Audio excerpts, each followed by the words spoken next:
ಭಗವದ್ಗೀತೆಯಲ್ಲಿ 5ನೇ ಅಧ್ಯಾಯ. ಆ 5ನೇ ಅಧ್ಯಾಯದಲ್ಲಿ ಕಳೆದ ಬಾರಿ ನಾವು 12 ಶ್ಲೋಕಗಳ ತನಕ ನೋಡಿದ್ದೇವೆ. ಕರ್ಮ ಸನ್ಯಾಸ, ಕರ್ಮತ್ಯಾಗ ಇವೆರಡರ ವಿಚಾರವನ್ನು ಎಕ್ಸ್ಪ್ಲೈನ್ ಮಾಡ್ತಾ ಭಗವಂತ ಮುಂದುವರಿತಾ ಇದ್ದಾನೆ. ಮತ್ತೊಂದು ಶ್ಲೋಕ ಸರ್ವಕರ್ಮಾಣಿ ಮನಸ ಸಂನ್ಯಸ್ಯಾಸ್ತೆ ಸುಖಂ ವಶೀ ನವದ್ವಾರೇ ಪುರೇ ದೇಹಿ ನೈವ ಕುರ್ವನ್ನ ಕಾರಯನ್ ಅಂತ. ಇದರರ್ಥ ಎಲ್ಲ ಕರ್ಮವನ್ನು ಮಾನಸಿಕವಾಗಿ ಸನ್ಯಾಸ ಮಾಡು ಅಂತ ಹೇಳ್ತಾನೆ ಕೃಷ್ಣ. ಇದು ಬಹಳ ಮುಖ್ಯವಾದಂಥ ಮಾತು. ಇಲ್ಲಿ ಕರ್ಮ ಸನ್ಯಾಸ, ಕರ್ಮತ್ಯಾಗ ಎರಡನ್ನೂ ಚೆನ್ನಾಗಿ ಅರ್ಥ ಮಾಡ್ಕೋಬೇಕು. ಕರ್ಮ ಸನ್ಯಾಸ ಅಂತಂದರೆ ಮಾನಸಿಕವಾಗಿ ಬಿಡೋದು, ಅಂದರೆ ಅಟ್ಯಾಚ್ಮೆಂಟ್ ಬಿಡೋದು. ಕರ್ಮತ್ಯಾಗ ಅಂತಂದರೆ ಹೊರಗಿನ ಬಿಡೋದು.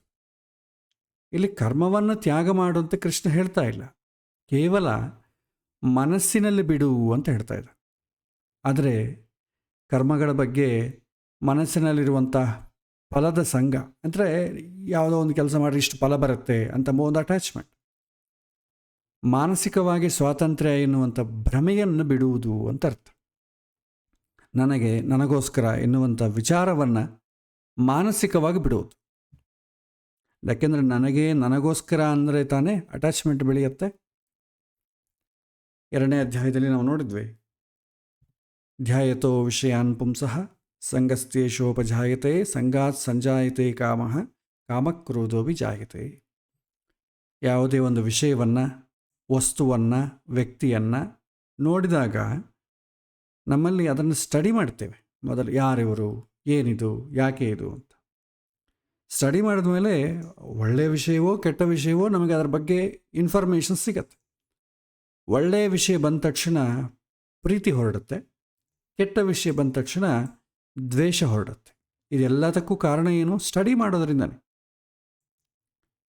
ಅದಕ್ಕೆ ಸ್ಟಡಿ ಮಾಡೋದಕ್ಕೂ ಕೂಡ ನಿಯಮಗಳು ಇಟ್ಕೋಬೇಕು. ಯಾವುದನ್ನು ಸ್ಟಡಿ ಮಾಡಬೇಕು, ಒಳ್ಳೆಯದಾದರೆ ಸ್ಟಡಿ ಮಾಡೋಣ, ಇಲ್ಲಾಂದರೆ ಬಿಟ್ಟು ಬಿಡೋಣ. ಕೆಟ್ಟದಾದರೂ ಕೂಡ ಸ್ಟಡಿ ಮಾಡ್ತಾ ಹೋದರೆ ಅಮಿತವಾದಂಥ ದ್ವೇಷ ಉಂಟಾಗ್ತದೆ. ಆ ದ್ವೇಷದಿಂದ ಕೂಡ ನಾವು ನೆಮ್ಮದಿಯಾಗಿರ್ಲಿಕ್ಕಾಗೋದಿಲ್ಲ. ಅದೇ ಪ್ರೀತಿಯಿಂದ ಕೂಡ ನೆಮ್ಮದಿಯಾಗಿರ್ಲಿಕ್ಕಾಗೋದಿಲ್ಲ. ಸೊ ಯಾವಾಗ ಸ್ಟಡಿ ಮಾಡ್ತೀವೋ ಇಷ್ಟ ಆಗ್ತದೆ, ಇಷ್ಟ ಆದಮೇಲೆ ಸುಮ್ಮನೆ ಕೊಡ್ತೀವ, ಅದು ನನಗೆ ಬೇಕು ಅನಿಸುತ್ತೆ. ಬೇಕು ಅನ್ನೋದೇನೋ ಕಾಮನೆ. ಸೊ ಕಾಮನೆ ಹುಟ್ಟಿದ್ದು ಇವಾಗ ಸಿಕ್ಕಿದ್ರೆ ತೊಂದರೆ ಇಲ್ಲ, ಸಿಕ್ಕಿದ್ರೆ ಇನ್ನೊಂದು ತೊಂದರೆ ಏನಾಗ್ತದೆ, ಇನ್ನಿಷ್ಟು ಬೇಕು, ಇಷ್ಟೇನಾ ಅಂತ ಅನ್ಸುತ್ತೆ. ಯಾಕಂದರೆ ಎಲ್ಲವೂ ನಮ್ಮ ಕೈಲಿಲ್ಲ, ಎಲ್ಲವೂ ನಾನು ಅಂದ್ಕೊಂಡಂಗೆ ಆಗಲ್ಲ. ಹಾಗಾಗಿ ಸಿಗಲಿಲ್ಲ ಏನಾಗ್ತದೆ, ಇಮಿಡಿಯೇಟ್ಲಿ ಕೋಪ ಬರ್ತದೆ. ನನಗೆ ಯಾಕೆ ಸಿಗಲಿಲ್ಲ, ಕೋಪ ಸಿಗ್ತದೆ.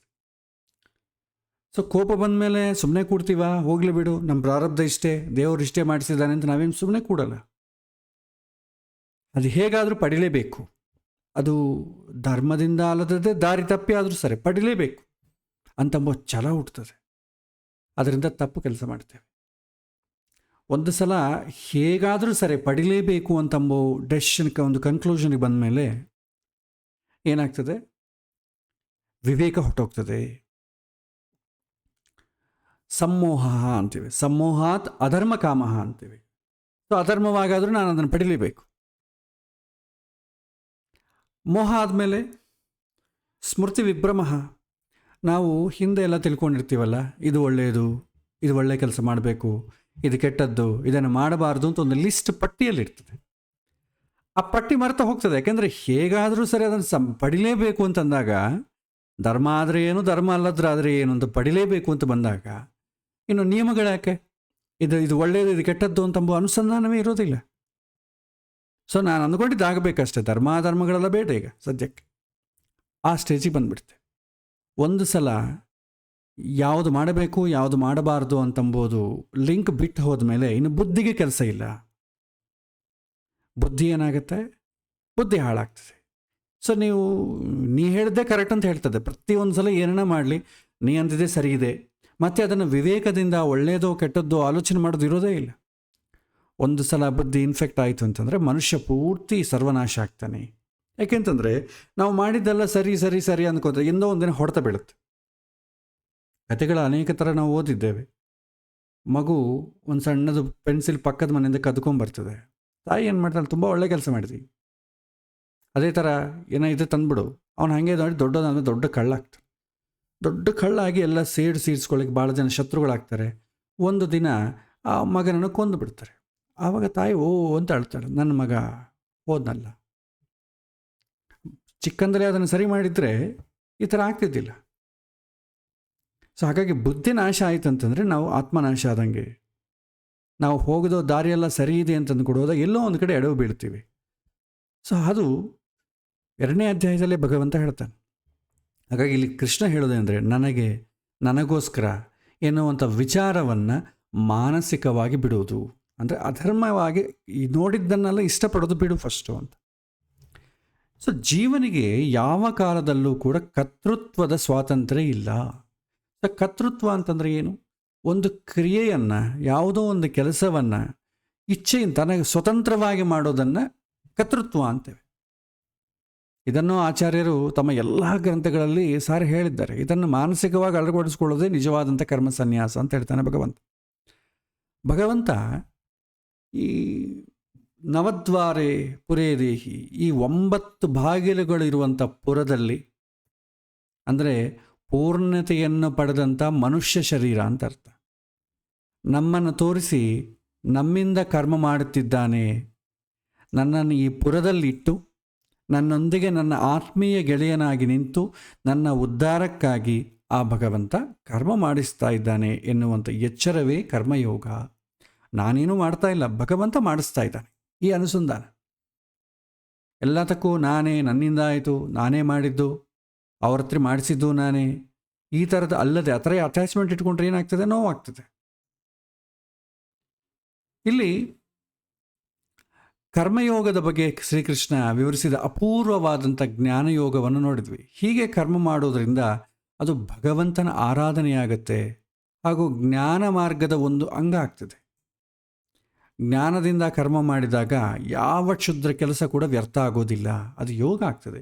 ಈಗ ನನಗೋಸ್ಕರ ಅಂತ ಅಲ್ಲದೆ, ನನಗೋಸ್ಕರ ಅಂತಂಬೋದು ಇಲ್ಲದೇ ಇದ್ದರೆ ನಮಗೆ ಇನ್ನು ಟೆನ್ಷನ್ ಆಗಲಿಕ್ಕೆ ಕಾರಣವೇ ಇಲ್ಲ. ನನಗೋಸ್ಕರ, ನನ್ನಿಂದ ಆಯಿತು ಅಂತಂದ್ರೆ ಎಲ್ಲ ಟೆನ್ಷನ್ಸು ಬರ್ತವೆ. ಅದಾಗಲಿಲ್ಲ, ಯಾಕಾಗಲಿಲ್ಲ, ಈ ಥರ ಎಲ್ಲ ಟೆನ್ಷನ್ಸು ಬರ್ತವೆ.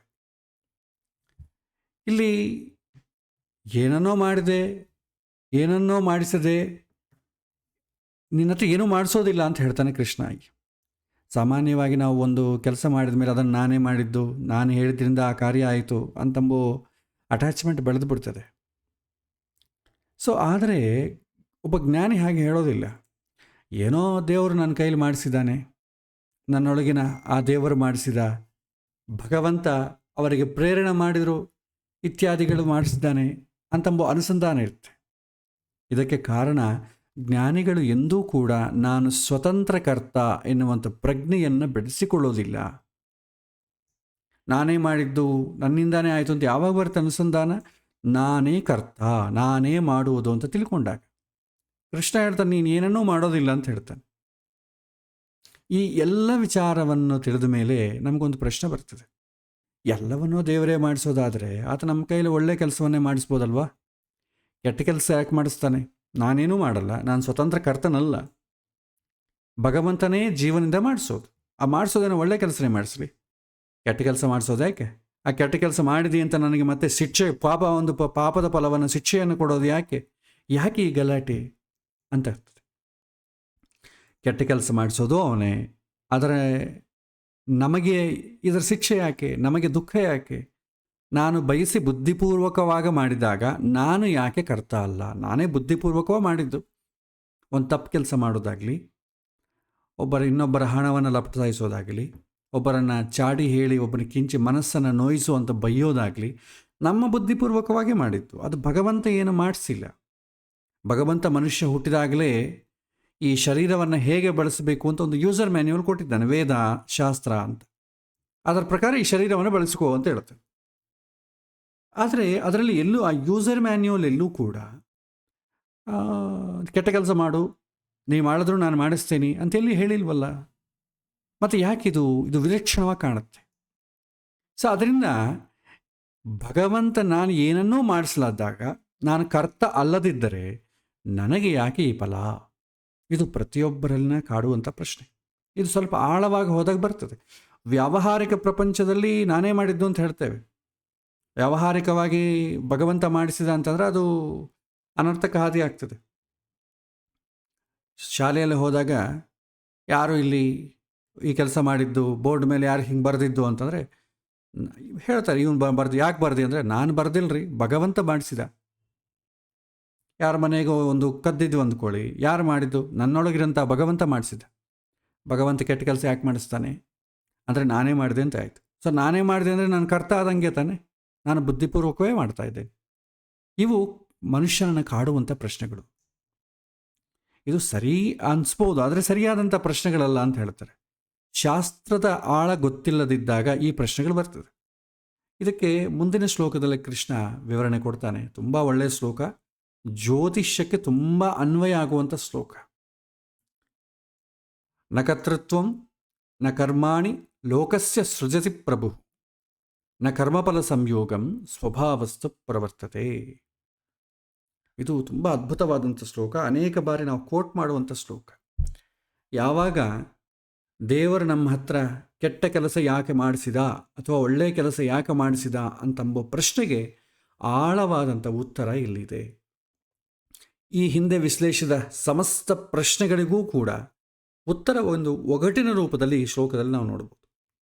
ಮೇಲ್ನೋಟಕ್ಕೆ ಇದು ನಮಗೆ ತಿಳಿಯೋದಿಲ್ಲ.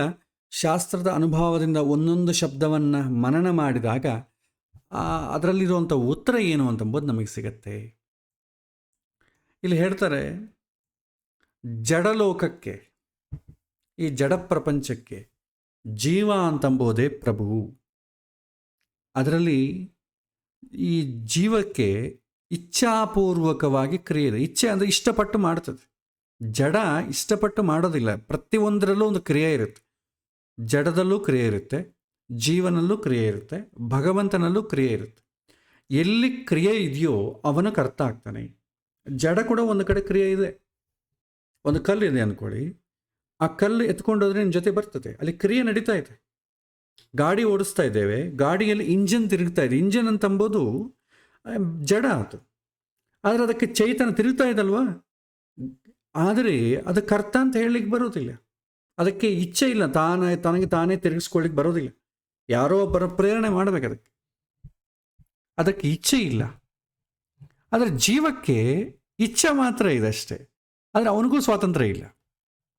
ಮನಸ್ಸಿನಲ್ಲಿ ಹೀಗಾಗಬೇಕು, ಹೀಗೆ ಮಾಡಬೇಕು ಅಂತ ಅಂದುಕೊಳ್ತಾನೆ, ಆದರೆ ಅದಾಗೋದಿಲ್ಲ. ಇನ್ನು ಭಗವಂತ ಸ್ವತಂತ್ರ ಇಚ್ಛಾಪೂರ್ವಕ ಕರ್ತ. ಭಗವಂತ ಅಂದುಕೊಂಡಿದ್ದನ್ನು ಮಾಡಬಲ್ಲ. ಹಾಗಾಗಿ ಭಗವಂತನನ್ನು ಕರ್ತ ಅಂತೆ. ಈ ಕರ್ತ ಅಂತಂಬೋದ್ರಲ್ಲಿ 3 ಮಜಲುಗಳಿದೆ. ತುಂಬ ಕಡಿಮೆ ಕರ್ತ ಅಂತಂದು ಅನಿಸ್ಕೊಳ್ಳೋದು ಜಡ. ಅದ್ರ ನಿಜವಾಗ ಅದು ಕರ್ತ ಅಲ್ಲ. ಜೀವ ಮನಸ್ಸಿನಲ್ಲಿ ಸಂಕಲ್ಪ ಮಾತ್ರ ಮಾಡ್ತಾನೆ, ಅಷ್ಟೇ ಅವನ ಕರ್ತ. ಹೊರಗಡೆ ಅದನ್ನು ಮಾಡಲಿಕ್ಕೆ ಬೇಕಾದಂಥ ಶಕ್ತಿ ಜೀವಕ್ಕಿಲ್ಲ. ಭಗವಂತ ಮಾಡಲೂ ಬಲ್ಲ, ಆಲೋಚನೆಯೂ ಮಾಡಬಲ್ಲ. ಸೊ ಹಾಗಾಗಿ ಜಡಲೋಕಕ್ಕೆ ಜೀವಪ್ರಭು. ಅದರಲ್ಲಿ ಇಚ್ಛಾಪೂರ್ವಕವಾದಂಥ ಕ್ರಿಯೆ ಇದೆ, ಆದರೆ ಅದು ಕರ್ತೃತ್ವ ಅಲ್ಲ. ಜೀವವನ್ನು ಜಡಕ್ಕೆ ಹೋಲಿಸಿದಾಗ ಜಡಕ್ಕೆ ಯೋಚನೆ ಮಾಡುವ ಶಕ್ತಿ ಇಲ್ಲ, ಆದರೆ ಜೀವಕ್ಕೆ ಯೋಚನೆ ಮಾಡೋ ಶಕ್ತಿ ಇದೆ. ಇದನ್ನು ಸ್ವಲ್ಪ ಡೀಪಾಗಿ ಅರ್ಥ ಮಾಡಿಕೊಂಡು ಕೇಳಬೇಕಾಗತ್ತೆ, ಕಾನ್ಸಂಟ್ರೇಟ್ ಆಗಿ, ಇಲ್ಲದ್ರೆ ಅರ್ಥ ಆಗೋದಿಲ್ಲ. ಜಡಕ್ಕೆ ಬುದ್ಧಿ ಇಲ್ಲ, ಆದರೆ ಜೀವಕ್ಕೆ ಬುದ್ಧಿ ಇದೆ. ಎರಡೂ ಕೂಡ ಕರ್ತೃತ್ವ ಅಲ್ಲ ಅಂತ ಹೇಳ್ತಾರೆ. ಕ್ರಿಯೆಯ ಪುಣ್ಯ ಪಾಪಗಳ ಮತ್ತು ಕರ್ಮಫಲ ಪಡೆಯುವ ಒಡತೆಯನ್ನು ಜೀವಲೋಕಕ್ಕೆ ಭಗವಂತ ಕೊಟ್ಟಿಲ್ಲ. ತನ್ನಿಷ್ಟ ಬಂದಾಗೆ ತಾನು ಮಾಡಲಿಕ್ಕೆ ಭಗವಂತ ಅಧಿಕಾರ ಕೊಟ್ಟಿಲ್ಲ. ಸೊ ಕೆಲವೊಮ್ಮೆ ದತ್ತ ಸ್ವಾತಂತ್ರ್ಯ ಅಂತ ಹೇಳ್ತಾರೆ. ಜೀವನಿಗೆ ದತ್ತ ಸ್ವಾತಂತ್ರ್ಯ ಕೂಡ ಇಲ್ಲ ಅಂತಾರೆ. ಅಂದರೆ ಉದಾಹರಣೆಗೆ ಒಬ್ಬ ರಾಜ ತನ್ನ ಮಗನಿಗೆ ದೇಶದ ಒಂದು ಭಾಗವನ್ನು ಕೊಟ್ಟು ಸ್ವತಂತ್ರವಾಗಿ ಆಳು, ಒಂದು ಗವರ್ನರ್ ಥರ ಆಳು ಅಂತ ಅಧಿಕಾರವನ್ನು ಕೊಡ್ತಾನೆ. ಆದರೆ ಅವನು ಡೆಸಿಷನ್ಸ್ ತಗೋಬೋದು, ಡೆಸಿಷನ್ಸ್ ತೊಗೊಂಡು ಮಾಡ್ಬೋದು. ಆದರೆ ಮತ್ತೆ ರಾಜ ಬಂದು ಕೇಳ್ಬೋದು, ನೀ ಯಾಕೆ ಹೀಗೆ ಮಾಡಿದೆ ಅಂತ ಕೇಳೋ ಶಕ್ತಿ ಇದೆ, ಸ್ವಾತಂತ್ರ್ಯ ಇದೆ. ಹಾಗೆ ಜೀವಕ್ಕೆ ಕೂಡ ನೀನು ಕೆಲಸವನ್ನು ಮಾಡು, ಮಾಡಿದ ಮೇಲೆ ಹೀಗೆ ಯಾಕೆ ಮಾಡಿದಿ, ಹಾಗೆ ಯಾಕೆ ಮಾಡಿದಿ ಅಂತ ನಾನು ಕೇಳ್ತೇನೆ. ನೀನು ಜವಾಬ್ದಾರಿ ಆಗ್ತೀಯಾ, ನೀನು ನನಗೆ ಹೇಳಬೇಕು, ಅಕೌಂಟಬಿಲಿಟಿ ಇದೆಯಾ, ಆ ಥರ ಏನಾದರೂ ಕೊಡ್ತಾನೆ ಅಂದರೆ ಅದು ಕೂಡ ಇಲ್ಲ ಅಂತ ಹೇಳ್ತಾನೆ ಭಗವಂತ. ಜೀವಗೆ ದತ್ತ ಸ್ವಾತಂತ್ರ್ಯ ಕೂಡ ಇಲ್ಲ, ತಾನು ಏನನ್ನೂ ಮಾಡೋದಿಲ್ಲ. ಸೊ ಕರ್ತೃತ್ವವನ್ನು ಸರಿಯಾಗಿ ತಿಳಿದುಕೊಳ್ಬೇಕಾದ್ರೆ ಅದರ ಹಿಂದಿರುವಂಥ ಸ್ವಾರಸ್ಯವಾದಂಥ ಶಾಸ್ತ್ರೀಯ ಪ್ರಕ್ರಿಯೆಯನ್ನು ತಿಳ್ಕೊಳ್ಬೇಕು ನಾವು. ಪ್ರಪಂಚದಲ್ಲಿ 3 ಥರ ಕರ್ತೃತ್ವ ಇದೆ ಅಂತ ಕೃಷ್ಣ ಹೇಳ್ತಾನೆ. ಕೇವಲ ಕ್ರಿಯೆ ಇರುವುದೂ ಒಂದು ವಿಧದ ಕರ್ತೃತ್ವ, ಇದು ಜಡಲೋಕಕ್ಕೂ ಇದೆ. ಎಕ್ಸಾಂಪಲ್ಗೆ, ಕೆಚ್ಚಲು ಹಾಲು ಕೊಡುತ್ತದೆ, ದನದ ಕೆಚ್ಚಲು ಹಾಲು ಕೊಡ್ತದೆ. ಈಗ ಕೆಚ್ಚಲು ಅಂದರೆ ಏನು? ಜಡ ಅಲ್ವಾ? ಅದು ಹೆಂಗೆ ಹಾಲು ಕೊಡ್ತದೆ? ಅದರಿಂದ ಹಾಲು ಬರುತ್ತೆ, ಹಾಲು ಸುರಿಯುವಂಥ ಕೃತಿ ಇದೆ. ಅದಕ್ಕಾಗಿ ಅದು ಮುಖ್ಯ ಏನು, ಎಲ್ಲಿ ಕ್ರಿಯೆ ಇದೆಯೋ ಅಲ್ಲಿ ಕರ್ತ. ಎರಡನೇದು ಬುದ್ಧಿಪೂರ್ವಕವಾದಂಥ ಕೃತಿ, ಸ್ವತಂತ್ರವಲ್ಲದ, ಇಚ್ಛೆಯೂ ಇಲ್ಲದ ಕೃತಿ, ಇಚ್ಛಾಪೂರ್ವಕವಾದ ಕೃತಿ. ಇದು ಜೀವನಿಗಿದೆ, ಇಚ್ಛೆ ಇದೆ. ಆದರೆ ನಿಜವಾದ ಪ್ರಮುಖ ಕರ್ತೃತ್ವ ಇದಲ್ಲ. ಸುಮ್ಮನೆ ಮನಸ್ಸಿನಲ್ಲಿ ಅಂದುಕೊಂಡು ಹೊರಗಡೆ ಸಹಕಾರ ಆಗದೇ ಇದ್ದರೆ ಅದೆಂಥ ಕರ್ತ? ನಾನು ಮಳೆ ಬರಬೇಕು ಅಂತ ಅಂದುಕೊಳ್ತೇನೆ, ಮಳೆ ಬರೋದಿಲ್ಲ, ಆವಾಗ ನಾನು ಕರ್ತ ಹೆಂಗಾಗ್ತೇನೆ? ಬರೀ ಮನಸ್ಸಿನಲ್ಲಿ ಆಲೋಚನೆ ಮಾಡಲಿಕ್ಕೆ ಮಾತ್ರ ನಾನು ಕರ್ತ ಅಷ್ಟೇ, ಹೊರಗೆ ನಡಿಬೇಕು. ನಾನು ಅಂದುಕೊಂಡಿದ್ದು ನಡೀದೇ ಇದ್ದಾಗ ಅದರ ಓನರ್ಶಿಪ್ ನಮಗಿದೆ ಅಂತ ಹೇಗೆ ಹೇಳ್ತಾನೆ? ಮನೆಗೆ ದೊಡ್ಡಸ್ತಿಗೆ ತಂದೆ ಇರ್ತಾನೆ, ಯಜಮಾನ ಅಂತ ಹೇಳಿಸ್ಕೊಡ್ತಾನೆ. ಆದರೆ ಅವನು ಹೇಳಿದ್ದೆ ಹೆಂಡತಿ ಕೇಳೋಲ್ಲ, ಮಕ್ಕಳು ಕೇಳಲ್ಲ, ಯಾರೂ ಕೇಳಲ್ಲ. ಆವಾಗ ಅವನನ್ನು ದೊಡ್ಡ ಮನುಷ್ಯ ಅಂತ ಯಾರಾದರೂ ನೋಡ್ತಾರಾ? ನೋಡಲ್ಲ. ಯಾಕಂದರೆ ಅವನ ಮಾತು ಯಾರೂ ಕೇಳೋದಿಲ್ಲ, ಮನುಷ್ಯನಾಗಿ ಗುರುತಿಸೋದಿಲ್ಲ. ಅದೇ ಆತನ ಮಾತು ಎಲ್ಲರೂ ಕೇಳಿದ್ರೆ ಗುರುತಿಸ್ತಾರೆ. ಹಾಗಾಗಿ ಜೀವ ಅಂತಂಬೋದು ನಿಜವಾದಂಥ ಕರ್ತ ಅಲ್ಲ, ಆದರೆ ಕರ್ತ ಅಂತ ಅಂದುಕೊಳ್ತಾನೆ ಅಷ್ಟೆ. ಉದಾಹರಣೆಗೆ, ತೊಟ್ಟಲಲ್ಲಿ ಒಂದು ಮಗು ಮಲಗಿದೆ, ಅದಕ್ಕೆ ಬುದ್ಧಿ ಇದೆ, ತಿನ್ನಬೇಕು ಅಂತಂಬೋ ಇಚ್ಛೆ ಇದೆ, ಆದರೆ ತಿನ್ನೋ ಅಂಥ ಸ್ವಾತಂತ್ರ್ಯ ಇಲ್ಲ. ತಾಯಿ ಬಾಯಿಗಿಟ್ಟದ್ದು ಅದನ್ನು ಮಾತ್ರ ಅದು ತಿಂತದೆ. ಇದನ್ನು ಇಚ್ಛಾಪೂರ್ಣ ಕ್ರಿಯೆ, ಆದರೆ ಸ್ವತಂತ್ರ ಇಚ್ಛಾಪೂರ್ಣ ಕ್ರಿಯೆ ಅಲ್ಲ. ಮಗುಗೆ ತನಗೆ ತಿನ್ನಬೇಕು, ಅಡುಗೆ ಮಾಡಿದ್ದಾಳೆ ಅಂತೆಲ್ಲ ಗೊತ್ತಿದ್ದು ತಾನೇ ಹೋಗಿ ಒಂದು ತಟ್ಟೆಯಲ್ಲಿ ಒಂದು ಸ್ಟೂಲ್ ಮೇಲೆ ಹತ್ತಿ ಆ ಪಾತ್ರೆಯಲ್ಲಿರೋದು ಬಡಿಸಿಕೊಂಡು ತಿನ್ನಲಿಕ್ಕೆ ಮಗು ಕೈಯಲ್ಲಿ ಆಗೋದಿಲ್ಲ, ತಾಯಿಯೇ ಬಡಿಸ್ಬೇಕು. ಇನ್ನು ಪರದ ಬಗ್ಗೆ ಇದೇ ದೃಷ್ಟಾಂತವನ್ನು ನೋಡಿದರೆ, ತಂದೆ ತಾಯಿ ಮಗುವಿಗೆ ಒಳ್ಳೆಯದನ್ನು ಹೇಳ್ತಾರೆ, ದೇವರಿಗೆ ನಮಸ್ಕಾರ ಮಾಡಪ್ಪ, ಚೆನ್ನಾಗಿ ಓದ್ಕೋ. ಆದರೆ ಮಗು ಏನು ಮಾಡ್ತದೆ? ನಾನು ನಮಸ್ಕಾರ ಮಾಡೋದಿಲ್ಲ, ನಾನು ಓದ್ಕೊಳ್ಳೋದಿಲ್ಲ ಅಂತ ಹೇಳ್ತಾರೆ. ಇಂಥ ಸಂದರ್ಭದಲ್ಲಿ ತಂದೆ ತಾಯಿ ಏನು ಮಾಡ್ತಾರೆ? ಮಗುವಿನ ತಿದ್ದಿ ಅಥವಾ ಅಗತ್ಯ ಬಿದ್ದರೆ ಎರಡನ್ನು ಹೊಡೆದು ಅದರ ಹತ್ರ ಮಾಡಿಸ್ತಾರೆ. ನಮಸ್ಕಾರ ಮಾಡಲ್ಲ ಅಂದರೆ ಏನು, ಓದಲ್ಲ ಅಂದರೆ ಏನು ಅಂಥೇಳಿ ಮಾಡಿಸ್ತಾರೆ. ಆಗ ಮಗು ನಾವು ಹೇಳಿದ್ದನ್ನು ಮಾಡ್ತದೆ.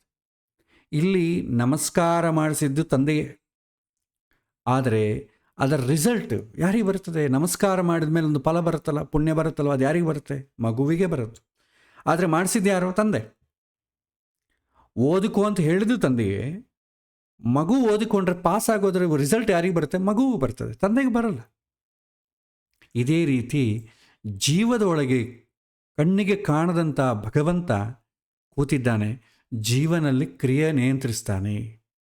ಎಲ್ಲ ಕೆಲಸವನ್ನು ಮಾಡೋದು ಭಗವಂತನೇ. ನಮ್ಮ ಮೂಲಕ ಕರ್ಮ ಮಾಡಿಸುವವನು ಭಗವಂತನಾದರೂ ಕರ್ಮದ ಫಲ ನಮಗೆ ಹೊರತು ಭಗವಂತನಿಗೆ ಬರೋದಿಲ್ಲ, ಜೀವನಿಗೆ ಕರ್ಮ ಫಲ ಬರುತ್ತೆ. ಇದನ್ನು ಅರ್ಥ ಮಾಡ್ಕೋಬೇಕಾದ್ರೆ ಭಗವಂತ, ಈಗ ನಾವೇನೇ ಒಂದು ಮನಸ್ಸಿನಲ್ಲಿ ಅಂದುಕೊಳ್ಬೇಕಾದ್ರೆ, ಆಲೋಚನೆ ಮಾಡಬೇಕಾದ್ರೆ ಫಸ್ಟ್ ಆಲೋಚನೆ ಮಾಡಲಿಕ್ಕೆ ಒಂದು ಬೇಕಲ್ವಾ? ಮನಸ್ಸನ್ನು ಕೊಡ್ತಾನೆ, ಬುದ್ಧಿಯನ್ನು ಕೊಡ್ತಾನೆ, ಶರೀರವನ್ನು ಕೊಡ್ತಾನೆ, ಪ್ರಪಂಚವನ್ನು ಸೃಷ್ಟಿ ಮಾಡ್ತಾನೆ. ಇದೆಲ್ಲ ಮಾಡಿದ ಮೇಲೆ ತಾನೇ ನಾವು ಆಲೋಚನೆ ಮಾಡೋದು. ಇದೆಲ್ಲ ಯಾವುದೂ ಇಲ್ಲದಿದ್ದರೆ ಆಲೋಚನೆ ಮಾಡಲಿಕ್ಕೆ ಬರೋದಿಲ್ಲ. ಹಾಗಾಗಿ ಭಗವಂತ ಇದನ್ನೆಲ್ಲ ಕೊಟ್ಟು ಇದನ್ನು ಆಪರೇಟ್ ಮಾಡಿಸ್ತಾನೆ. ಇದರ ಒಂದು ರಿಸಲ್ಟನ್ನು, ಇದರ ಅನುಭವವನ್ನು ಜೀವ ಅನುಭವಿಸ್ತಾನೆ ಅಷ್ಟೇ. ಭಗವಂತ ಮಾಡಿಸ್ತಾನೆ ಅಂದರೆ ಅರ್ಥ ಏನು? ಮಾಡಿಸ್ಲಿಕ್ಕೆ ಬೇಕಾದಂಥ ಒಂದು ಸಾಧನವನ್ನು ಭಗವಂತ ಕೊಡ್ತಾನೆ ಅಂತ ಅರ್ಥ. ಇದು ಲೋಕಕ್ಕಿಂತ ಸ್ವಲ್ಪ ವಿಲಕ್ಷಣವಾಗಿ ಕಾಣುತ್ತೆ. ಈಗ ಈ ದೃಷ್ಟಾಂತದೊಂದಿಗೆ ಮುಂದುವರಿದಾಗ ನಮಗೂ ಇನ್ನೊಂದು ಪ್ರಶ್ನೆ ಬರ್ತದೆ. ಸರೇ, ತಂದೆ ತಾಯಿ ಏನೋ ನಮ್ಮ ಹತ್ರ ಒಳ್ಳೆ ಕೆಲಸವೇ ಮಾಡ್ತಾರೆ, ಕೆಟ್ಟ ಕೆಲಸ ಮಾಡುವಂತ ಯಾವತ್ತಿಗೂ ಹೇಳಲ್ಲ. ಆದರೆ ಭಗವಂತ ನಮ್ಮ ಹತ್ರ ಒಳ್ಳೆ ಕೆಲಸವನ್ನು ಮಾಡಿಸ್ತಾನೆ, ಕೆಟ್ಟ ಕೆಲಸವೂ ಮಾಡಿಸ್ತಾನೆ. ಯಾಕೆ? ಇದು ವಿಲಕ್ಷಣವಾಗಿ ಕಾಣುತ್ತೆ. ಮಾಡೋದಾದರೆ ಒಳ್ಳೆ ಕೆಲಸನೇ ಮಾಡಿಸ್ಬೋದು, ಕೆಟ್ಟ ಕೆಲಸ ಯಾಕೆ ಮಾಡಿಸ್ಬೇಕು? ಇದು ಲೋಕದಲ್ಲಿರುವುದಕ್ಕಿಂತ ವಿಲಕ್ಷಣವಾಗಿ ಕಾಣುವಂಥ ಕ್ರಿಯೆ. ಉದಾಹರಣೆಗೆ ಒಂದು ಟೀಚರ್ ಇದ್ದಾನೆ, ಆತ ತನ್ನ ಪಾಠಗಳಲ್ಲಿ ಪ್ರವಚನಗಳಲ್ಲಿ ಎಲ್ಲ ಕಡೆ ಮಕ್ಕಳಿಗೆ ಒಂದೇ ರೀತಿಯಾಗಿ ಪಾಠ ಮಾಡ್ತಾನೆ. ಭೇದ ಭಾವನೆ ಇಲ್ಲದ ಕಲಿಸ್ತಾನೆ. ಆದರೆ ಒಬ್ಬ ಹುಡುಗ ಬೇಗ ಅದನ್ನು ಅರ್ಥ ಮಾಡ್ಕೊಳ್ತಾನೆ, ಇನ್ನೊಬ್ಬ ಹುಡುಗ ಎರಡನೇ ಸಲ ಅರ್ಥ ಮಾಡ್ಕೊಳ್ತಾನೆ, ಇನ್ನೊಬ್ಬ ಹುಡುಗ ಆವಾಗಲೂ ಅರ್ಥ ಆಗಲ್ಲ, ಟ್ಯೂಷನ್ನಿಗೆ ಕಳಿಸ್ತಾರೆ, ಆ ಟ್ಯೂಷನ್ಲಿ ಟೀಚರ್ ಇನ್ನೊಂದು ಸಲ ಎಕ್ಸ್ಪ್ಲೈನ್ ಮಾಡ್ತಾರೆ, ಆವಾಗ ಅದಕ್ಕೆ ಅರ್ಥ ಆಗ್ತದೆ. ಇನ್ನು ಕೆಲವಿನ ಮಕ್ಕಳಿಗೆ ಅರ್ಥವೇ ಆಗೋದಿಲ್ಲ. ಅದಕ್ಕೆ ನೋಡಿ, ಟೀಚರ್ ಪಾಠ ಮಾಡಿದರೂ ಕೂಡ ಫಸ್ಟ್ ಕ್ಲಾಸ್ ಕೆಲವು ಸ್ವಲ್ಪ ಜನ, ಸೆಕೆಂಡ್ ಕ್ಲಾಸ್ ಸ್ವಲ್ಪ ಜನ, ಜಸ್ಟ್ ಪಾಸ್ ಸ್ವಲ್ಪ ಜನ, ಫೇಲ್ ಆಗೋರು ಅನೇಕ. ಟೀಚರ್ ಒಂದೇ ರೀತಿ ಪಾಠ ಹೇಳಿಕೊಟ್ರೂ ಕೂಡ ಬೇರೆ ಬೇರೆ ರೀತಿಯ ಆನ್ಸರ್ ಬರ್ತದೆ. ಆದರೆ ಇಲ್ಲಿ ನಮಗೆ ಬರೋದೇನು, ಆ ಓದಿಸೋದು ಭಗವಂತನೇ ಅಲ್ವಾ, ನನಗೇನು ಶಕ್ತಿನೇ ಇಲ್ವಲ್ಲ ಅಂತಂಬ ಪ್ರಶ್ನೆ ಬರುತ್ತೆ. ಕೃಷ್ಣ ಹೇಳ್ತಾನೆ ಇದಕ್ಕೆ ಉತ್ತರ, ಸ್ವಭಾವಸ್ತು ಪ್ರವರ್ತತೆ.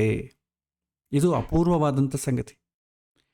ಹಿಂದೆ ಹೇಳಿದಂತೆ 2ನೇ ಅಧ್ಯಾಯದಲ್ಲಿ ಜೀವಕ್ಕೆ ಸಾವು ಇಲ್ಲ, ಜೀವಕ್ಕೆ ಹುಟ್ಟು ಇಲ್ಲ ಅಂತ ನಾವು ತಿಳ್ಕೊಂಡಿವಲ್ಲ, ಆತ್ಮಕ್ಕೆ. ಸೊ ಜೀವ ಅನಾದಿ ನಿತ್ಯ, ಅದನ್ನು ಭಗವಂತ ಸೃಷ್ಟಿ ಮಾಡಲಿಲ್ಲ. ಭಗವಂತ ನಮ್ಮನ್ನು ಹುಟ್ಟಿಸೋದು ಅಂದರೆ ಅರ್ಥ ಏನು, ಜೀವಕ್ಕೆ ಶರೀರವನ್ನು ಕೊಡೋದಷ್ಟೇ, ಜಡವಾದಂಥ ಶರೀರವನ್ನು ಕೊಡ್ತಾನಷ್ಟೆ. ಅದನ್ನೇ ನಾವು ಹುಟ್ಟು ಅಂತೇವೆ. ಆತ್ಮಗೆ ಒಂದು ಶರೀರ ಬಂದಾಗ ಅದನ್ನೇ ಹುಟ್ಟು ಅಂತೇವೆ. ಶರೀರದಿಂದ ಆತ್ಮ ಬೇರೆ ಆದಾಗ ಅದನ್ನು ಸಾವು ಅಂತ ಕರಿತೇವೆ.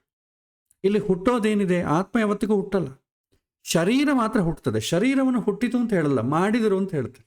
ಮಡಕೆ ಇದೆ, ಮಣ್ಣಿನಿಂದ ಮಡಕೆ ಮಾಡಿದರು ಅಂತ ಹೇಳ್ತಾರಾಗಲಿ, ಮಣ್ಣಿಂದ ಮಡಕೆ ಉದ್ಭವ ಆಯಿತು, ಸೃಷ್ಟಿ ಆಯಿತು ಅಂತ ಯಾರು ಹೇಳಲ್ಲ, ಹುಟ್ಟಿತು ಅಂತ ಯಾರು ಅನ್ನಲ್ಲ. ಆಲ್ರೆಡಿ ಇದ್ದಂಥ ರಾ ಮೆಟೀರಿಯಲಿಂದ ತಯಾರು ಮಾಡ್ತಾರಷ್ಟೆ. ಇದು ಅಷ್ಟೇ, ಪಂಚಭೂತಗಳಿಂದ ತಯಾರಾದಂಥ ಶರೀರ, ಇದನ್ನು ಮಾಡಿದರಷ್ಟೇ ಭಗವಂತ ರಾ ಮೆಟೀರಿಯಲಿಂದ. ಇದಕ್ಕೆ ಹೊಸದಾಗಿ ಇಲ್ಲದ್ದನ್ನು ಹೊಸದಾಗಿ ಹುಟ್ಟುವುದೇನೂ ಇಲ್ಲ. ಜೀವ ಅಂತೂ ಹುಟ್ಟೋದೇ ಇಲ್ಲ, ಸಾಯೋದೇ ಇಲ್ಲ, ಅನಾದಿ ನಿತ್ಯ ಅಂತ ಹೇಳ್ತಾರೆ. ಅದನ್ನು ಭಗವಂತ ಸೃಷ್ಟಿ ಮಾಡಲಿಲ್ಲ. ಇದನ್ನು ಚೆನ್ನಾಗಿ ಅರ್ಥ ಮಾಡ್ಕೋಬೇಕು. ನಾವು ಹುಟ್ಟುವುದು, ನಮ್ಮನ್ನು ಭಗವಂತ ಹುಟ್ಟಿಸಿದ ಅಂದರೆ ಅರ್ಥ ಏನಂತಂದರೆ ಶರೀರವನ್ನು ಕೊಟ್ಟ ಅಂತ ಅರ್ಥ ಅಷ್ಟೇ. ಒಳಗಿರುವಂಥ ಜೀವವನ್ನು ಸೃಷ್ಟಿ ಮಾಡಿಲ್ಲ ಭಗವಂತ.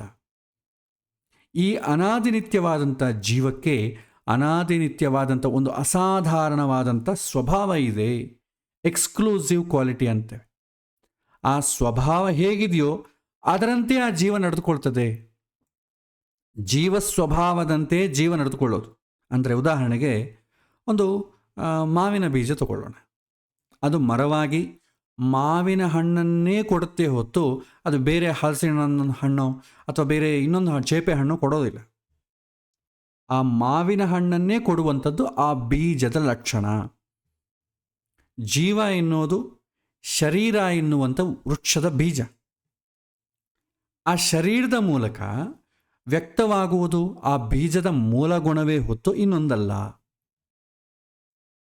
ಜೀವ ಮೊದಲನೇದಾಗಿ ತನ್ನ ಸ್ವಭಾವಕ್ಕೆ ಅಧೀನವಾಗಿರ್ತಾನೆ. ನಾವು ನಮಗೆ ತೋಚಿದಂತೆ ಮಾಡಲಿಕ್ಕೆ ಸಾಧ್ಯವೇ ಆಗೋದಿಲ್ಲ. ನಮ್ಮ ಸ್ವಭಾವ ಹೇಗಿರುತ್ತೋ ಆ ಥರನೇ ನಮ್ಮ ತೀರ್ಮಾನ. ಮೂಲತಃ ನಿಜವಾಗಿ ಹೇಳಬೇಕಾದ್ರೆ, ನಿಜವಾದ ಸ್ವಭಾವದಂತೆ ನಮ್ಮ ಅನಿಸಿಕೆ, ಅದಕ್ಕೆ ವಿರುದ್ಧವಾಗಿ ನಮ್ಮ ಕೆಲಸ ಮಾಡೋದೇ ಇಲ್ಲ. ಈ ಕಾರಣದಿಂದ ಸ್ವಭಾವತಃ ಸಾತ್ವಿಕನಾದರೆ ಆತನ ವಿಚಾರಧಾರೆಗಳೆಲ್ಲ ಕೂಡ ಸಾತ್ವಿಕನಾಗಿಯೇ ಹೋಗ್ತದೆ. ರಾಜಸನಾದರೆ ಆತನ ವಿಚಾರಗಳು ಆಲೋಚನೆಗಳೆಲ್ಲ ಕೂಡ ರಜೋಸ್ಪರ್ಶ ಇದ್ದಂಗೆ ಹೋಗ್ತದೆ. ತಾಮಸನಾದರೆ ಅದು ಬೇಡ ಅಂತಂದ್ರೂ ಕೂಡ ಅವನು ಕೆಟ್ಟ ಕೆಲಸ ಮಾಡಲಿಕ್ಕೆ ಹೋಗ್ತಾನೆ. ಇದು ಜೀವ ಸ್ವಭಾವ. ಜೀವಕ್ಕೆ ಅನಾದಿನಿತ್ಯವಾಗಿ ಅಂಟಿದಂಥ ಸ್ವಭಾವ ಇದು. ಯಾರೂ ಕೂಡ 100% ಸಾತ್ವಿಕ ರಾಜಸ ತಾಮಸ ಅಂತ ಇರೋದೇ ಇಲ್ಲ. ಎಲ್ಲರಲ್ಲೂ ಸಾತ್ವಿಕ ರಾಜಸ ತಾಮಸ ಇರ್ತದೆ, ಆದರೆ ಯಾವುದೋ ಒಂದು ಹೆಚ್ಚಿನ ಪ್ರಮಾಣದಲ್ಲಿ ಇರ್ತದೆ. ಆ ಪ್ರಮಾಣ ಜಾಸ್ತಿ ಆದಾಗ ನಮಗೆ ಅದನ್ನೇನು ಹೇಳ್ತಾರೆ, ವರ್ಣಗಳು ಅಂತ ಕರೀತಾರೆ. ಬ್ರಾಹ್ಮಣ, ಕ್ಷತ್ರಿಯ, ವೈಶ್ಯ, ಶೂದ್ರ. ಬ್ರಾಹ್ಮಣನಲ್ಲಿ ಸಾತ್ವಿಕ ಗುಣ ಜಾಸ್ತಿ ಇರುತ್ತೆ, ಕ್ಷತ್ರಿಯನಲ್ಲಿ ರಜೋಗುಣ ಜಾಸ್ತಿ ಇರುತ್ತೆ, ತಮೋಗುಣ ಸ್ವಲ್ಪ ಕಡಿಮೆ ಇರ್ತದೆ. ವೈಶ್ಯನಲ್ಲಿ ರಜೋಗುಣ ಸ್ವಲ್ಪ ಕಡಿಮೆ ಇರ್ತದೆ, ತಮೋಗುಣ ಸ್ವಲ್ಪ ಜಾಸ್ತಿ ಇರುತ್ತೆ. ಇನ್ನು ಶೂದ್ರನಲ್ಲಿ ತಮೋಗುಣ ಜಾಸ್ತಿ ಇರುತ್ತೆ, ಉಳಿದ ಎರಡೂ ಕೂಡ ಕಡಿಮೆ ಇರುತ್ತೆ. ಈ ರೀತಿ ಅವುಗಳ ರೇಷಿಯೋ ಮೇಲೆ ಮನುಷ್ಯನ ಸ್ವಭಾವದ ಲಕ್ಷಣಗಳನ್ನು ಹೇಳ್ತಾರೆ. ಸ್ವಭಾವ ಅಂದ್ರೂ ವರ್ಣ ಅಂದ್ರೂ ಒಂದೇ. ಸೊ ಹಾಗಾಗಿ ಯಾರಲ್ಲಿ ಯಾವ ಗುಣಪ್ರಧಾನವೋ ಆತ ಆ ಗುಂಪಿಗೆ ಸೇರ್ತಾನೆ. ಈ 3 ವಿಧವಾದಂಥ ಜೀವಜಾತ ತನ್ನ ಸ್ವಭಾವಕ್ಕೆ ಅಧೀನವಾಗಿ ನಡೆದುಕೊಳ್ತದೆ. ಸ್ವಭಾವಕ್ಕೆ ಅಧೀನ ಅಂತಂದರೆ ಅಷ್ಟೇ, ಮಾವಿನ ಹಣ್ಣು ಬಿತ್ತಿದರೆ ಮಾವಿನ ಹಣ್ಣೇ ಬರುತ್ತೆ. ಅದು ಸ್ವಲ್ಪ ಹುಳಿ ಜಾಸ್ತಿ ಆಗ್ಬೋದು, ಸಿಹಿ ಜಾಸ್ತಿ ಆಗ್ಬೋದು, ಟೇಸ್ಟ್ ಬೇರೆ ಆಗ್ಬೋದು, ಅಸಲು ಒಳ್ಳೆಯದಾಗಿರ್ಬೋದು, ಕೊಳ್ತೋಗ್ಬೋದು, ಅದು ಬೇರೆ. ಆದರೆ ಎಕ್ಸ್ಕ್ಲೂಸಿವ್ ಕ್ವಾಲಿಟಿ ಅಂದರೆ ಏನು? ಮಾವಿನ ರುಚಿ. ಹಣ್ಣುಗಳೆಲ್ಲ ರಾಜ ಯಾರು? ಮಾವಿನ ಹಣ್ಣು ಅಂತ ಹೇಳ್ತೀವಿ. ಯಾಕೆಂದರೆ ಅದರ ರುಚಿ ಬೇರೆ ಯಾವುದರಲ್ಲೂ ನಾವು ಕಂಪೇರ್ ಮಾಡಲಿಕ್ಕೆ ಆಗೋದಿಲ್ಲ. ಸೊ ಹಾಗಾಗಿ ಎಕ್ಸ್ಕ್ಲೂಸಿವ್ ಕ್ವಾಲಿಟಿ ಇದೆ. ಮೆಣಸಿನ್ಕಾಯಿ ತೊಗೊಳ್ಳಿ. ಈಗ ಬ್ಯಾಡಿಗೆ ಮೆಣಸಿನ್ಕಾಯಿ ಅಂತಂದರೆ ನಿಮಗೆ ಖಾರ ಇರಲ್ಲ. ಈಗ ಗುಂಟೂರು ಈ ಕಡೆ ಮೆಣಸಿನ್ಕಾಯಿ ತೊಗೊಳ್ಳಿ, ವಿಪರೀತವಾದ ಖಾರ ಇರುತ್ತೆ. ಇನ್ನು ಚಿಂತಾಮಣಿ ಈ ಕಡೆ ಮೆಣಸಿನ್ಕಾಯಿ, ಬಜ್ಜಿ ಮೆಣಸಿನ್ಕಾಯಿ ಅಂತ ಸಿಗುತ್ತೆ, ಅದರಲ್ಲಿ ಖಾರವೇ ಇರೋದಿಲ್ಲ. ಆದರೆ ಮೆಣಸಿನಕಾಯಿ ಥರ ಒಂದು ಸಣ್ಣ ಸ್ವಭಾವ ಇರ್ತದೆ, ಅದು ಮಾವಿನ ಹಣ್ಣಾಗೋದಿಲ್ಲ. ಸೊ ಸ್ವಭಾವ ನಮ್ಮ ಅಧೀನ ಅಲ್ಲ ಅಂದಮೇಲೆ ಆ ಸ್ವಭಾವ ಅಭಿವ್ಯಕ್ತಿ ನನ್ನ ಸ್ವಾತಂತ್ರ್ಯದಲ್ಲಿಲ್ಲ. ಮತ್ತು ಆ ಸ್ವಭಾವ ಹೇಗೆ ಅಭಿವ್ಯಕ್ತ ಆಗ್ತದೆ? ಸ್ವಭಾವಕ್ಕೆ ತಕ್ಕಂತೆ ಬೆಳೆಯೋದು ಯಾರಿಂದ? ಸ್ವಭಾವಕ್ಕೆ ಆ ಶಕ್ತಿ ಯಾಕೆ ಬಂತು? ಹೇಗೆ ಬಂತು? ನನ್ನನ್ನೇ ಕಂಟ್ರೋಲ್ ಮಾಡೋ ಶಕ್ತಿ ಹೇಗೆ ಬಂತು? ಈ ಥರ ಪ್ರಶ್ನೆ ಇದೆ. ಅದಕ್ಕೆ ನಾವು ಈ ಶ್ಲೋಕದಲ್ಲಿ ಅಡಗಿರುವಂಥ ಇನ್ನೊಂದು ಅರ್ಥವನ್ನು ನೋಡಬೇಕು. ನಮಗೆ ಕರ್ತೃತ್ವ ಇಲ್ಲ.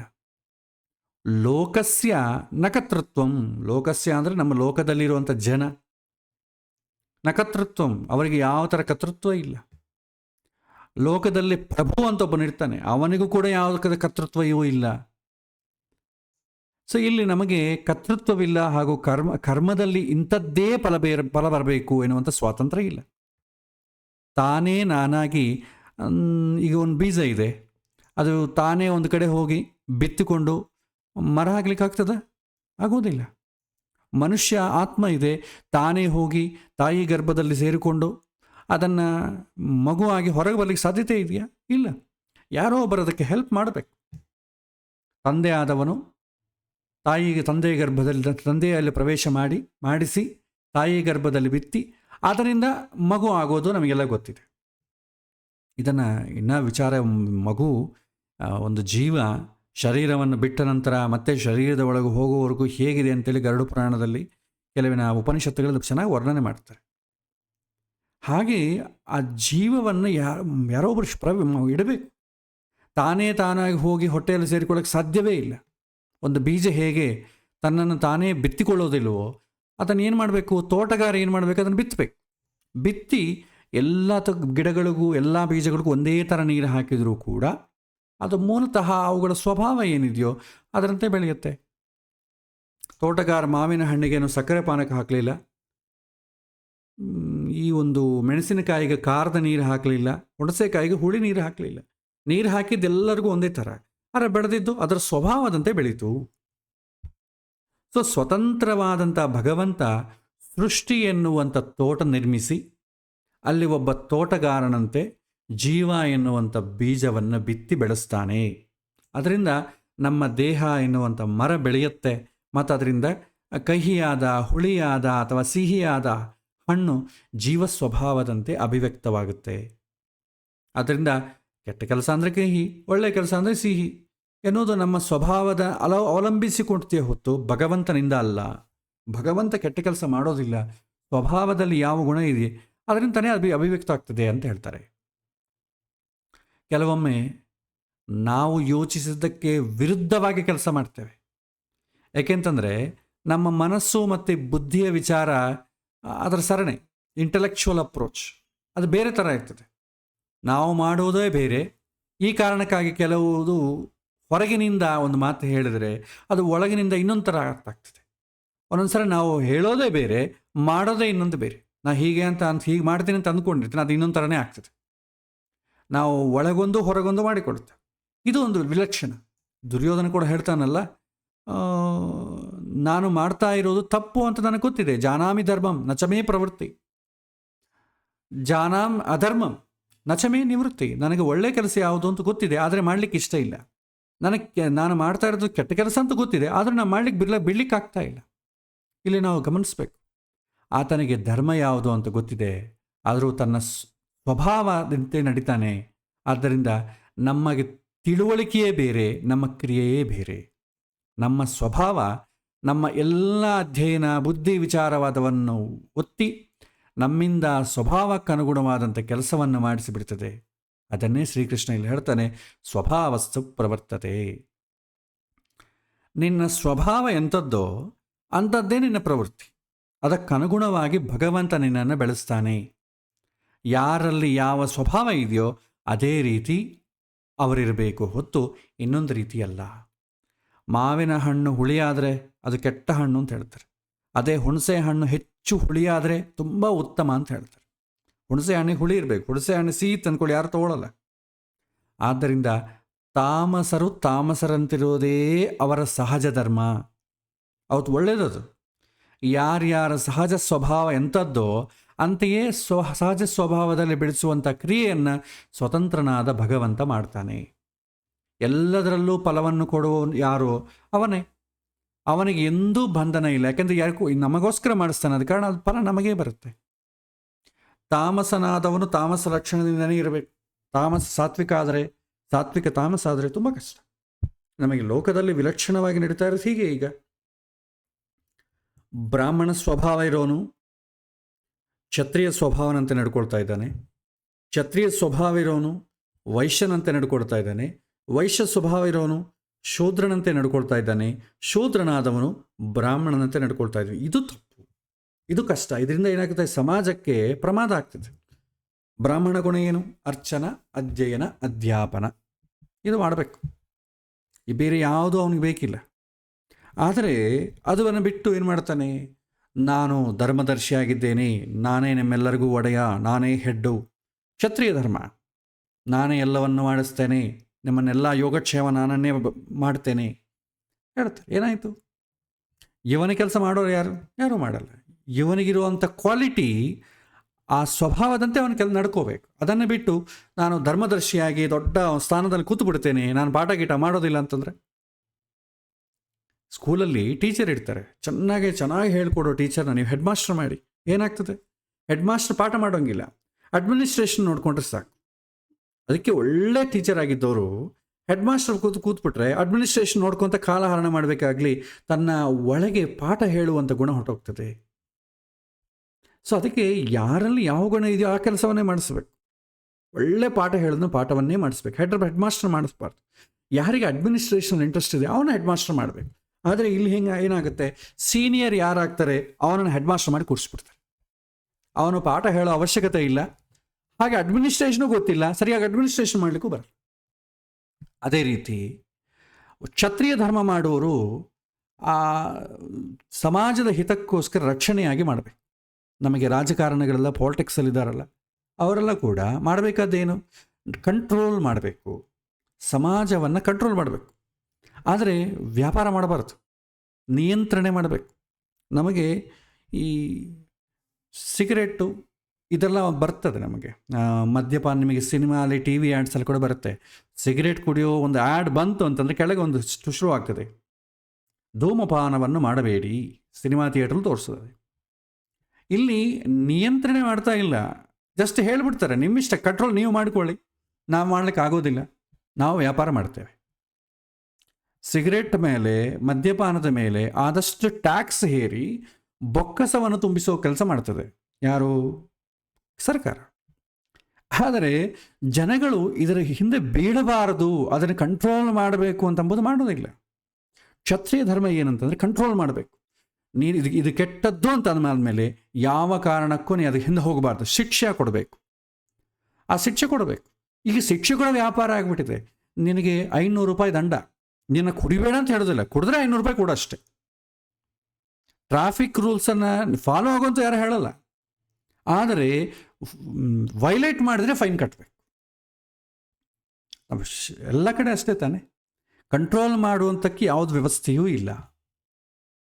ಅಷ್ಟೇ ಹೇಳ್ಬಿಡ್ತಾರೆ, ನೀವು ಈ ಥರ ತಪ್ಪು ಮಾಡಿದ್ರೆ ಇಷ್ಟು ಫೈನ್ ಕಟ್ಟಬೇಕಾಗ್ತದೆ, ವ್ಯಾಪಾರ ಆಗಿಬಿಡ್ತದೆ. ಸೊ ಕ್ಷತ್ರಿಯ ಧರ್ಮ ಮಾಡೋರು ವೈಶ್ಯ ಧರ್ಮವನ್ನು ಮಾಡ್ತಾ ಇದ್ದಾರೆ. ಏನಾಗ್ತದೆ? ವ್ಯಾಪಾರ ಆಗಿಬಿಟ್ರೆ ಸಮಾಜವನ್ನು ರಕ್ಷಣೆ ಮಾಡೋರು ಯಾರು? ಬ್ರಾಹ್ಮಣ ಸ್ವಭಾವ ಇರೋನು ಏನು ರಕ್ಷಣೆ ಮಾಡಲಿಕ್ಕಾಗ್ತದೆ?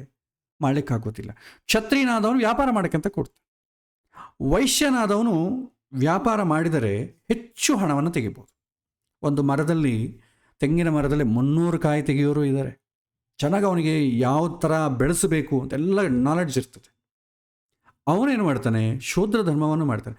ಸುಮ್ಮನೆ ಇದೆಲ್ಲ ಯಾಕೆ ಕಷ್ಟಪಡೋದು, ಸುಮ್ಮನೆ ಆರಾಮಾಗಿ ಸುಖ ಪಡೋಣ, ಇನ್ನೂ ಎಷ್ಟು ದಿನ ಅಂತ, ನನ್ನಂಥ ಕೆಲಸ ನನ್ನ ಮಗ ಮಾಡಬಾರ್ದು, ಅದಕ್ಕೇನು ಮಾಡ್ತಾನೆ, ಚೆನ್ನಾಗಿ ವ್ಯಾಪಾರ ಮಾಡಿ ದುಡ್ಡು ಕಳಿಸಿ, ನೀನು ಇಂಥ ಕೆಲಸ ಮಾಡಬೇಡಪ್ಪ, ನಂತರ ನೀನು ಹಾಗೆ ಚೆನ್ನಾಗಿ ಓದ್ಕೋ, ಸಾಫ್ಟ್ವೇರ್ ಇಂಜಿನಿಯರ್ ಆಗು, ವಿದೇಶಗಳಿಗೆ ಸರ್ವೀಸ್ ಕೊಡು. ಸರ್ವೀಸ್ ಅಂದರೆ ಯಾರು ಮಾಡಬೇಕು? ಶೂದ್ರ ಧರ್ಮ ಮಾಡಬೇಕು. ಸೊ ವೈಶ್ಯನಾದವನು ಶೂದ್ರ ಧರ್ಮಕ್ಕೆ ಬಂದ್ಬಿಟ್ಟಿದ್ದಾನೆ.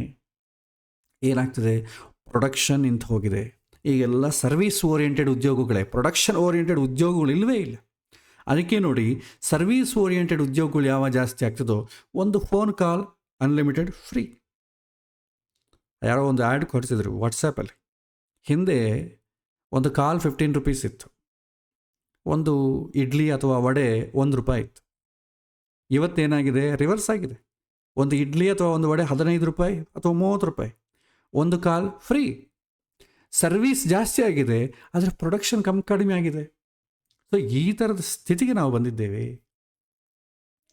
ಏನಾಯಿತು? ವೈಶ್ಯನಾಗಬೇಕಾದವನು ಶೂದ್ರ ಧರ್ಮಕ್ಕೆ ಸುಖವನ್ನು ಪಡಲಿಕ್ಕೆ ಬಂದುಬಿಡ್ತಾನೆ. ಆಗ ಪ್ರೊಡಕ್ಷನ್ ಯಾರು ಮಾಡ್ತಾರೆ? ಅದಕ್ಕೆ ದಿನ ಜನ ಬೆಲೆ ಯಾಕೆ ಇರ್ತಾ ಇದೆ ಅಂತಂದರೆ, ಪ್ರೊಡಕ್ಷನ್ ಮಾಡೋರಿಲ್ಲ. ವೈಶ್ಯ ಧರ್ಮ ಗೊತ್ತಿದ್ದವರು ಸುಖಕ್ಕೆ ಬಿದ್ದುಬಿಟ್ಟಿದ್ದಾನೆ.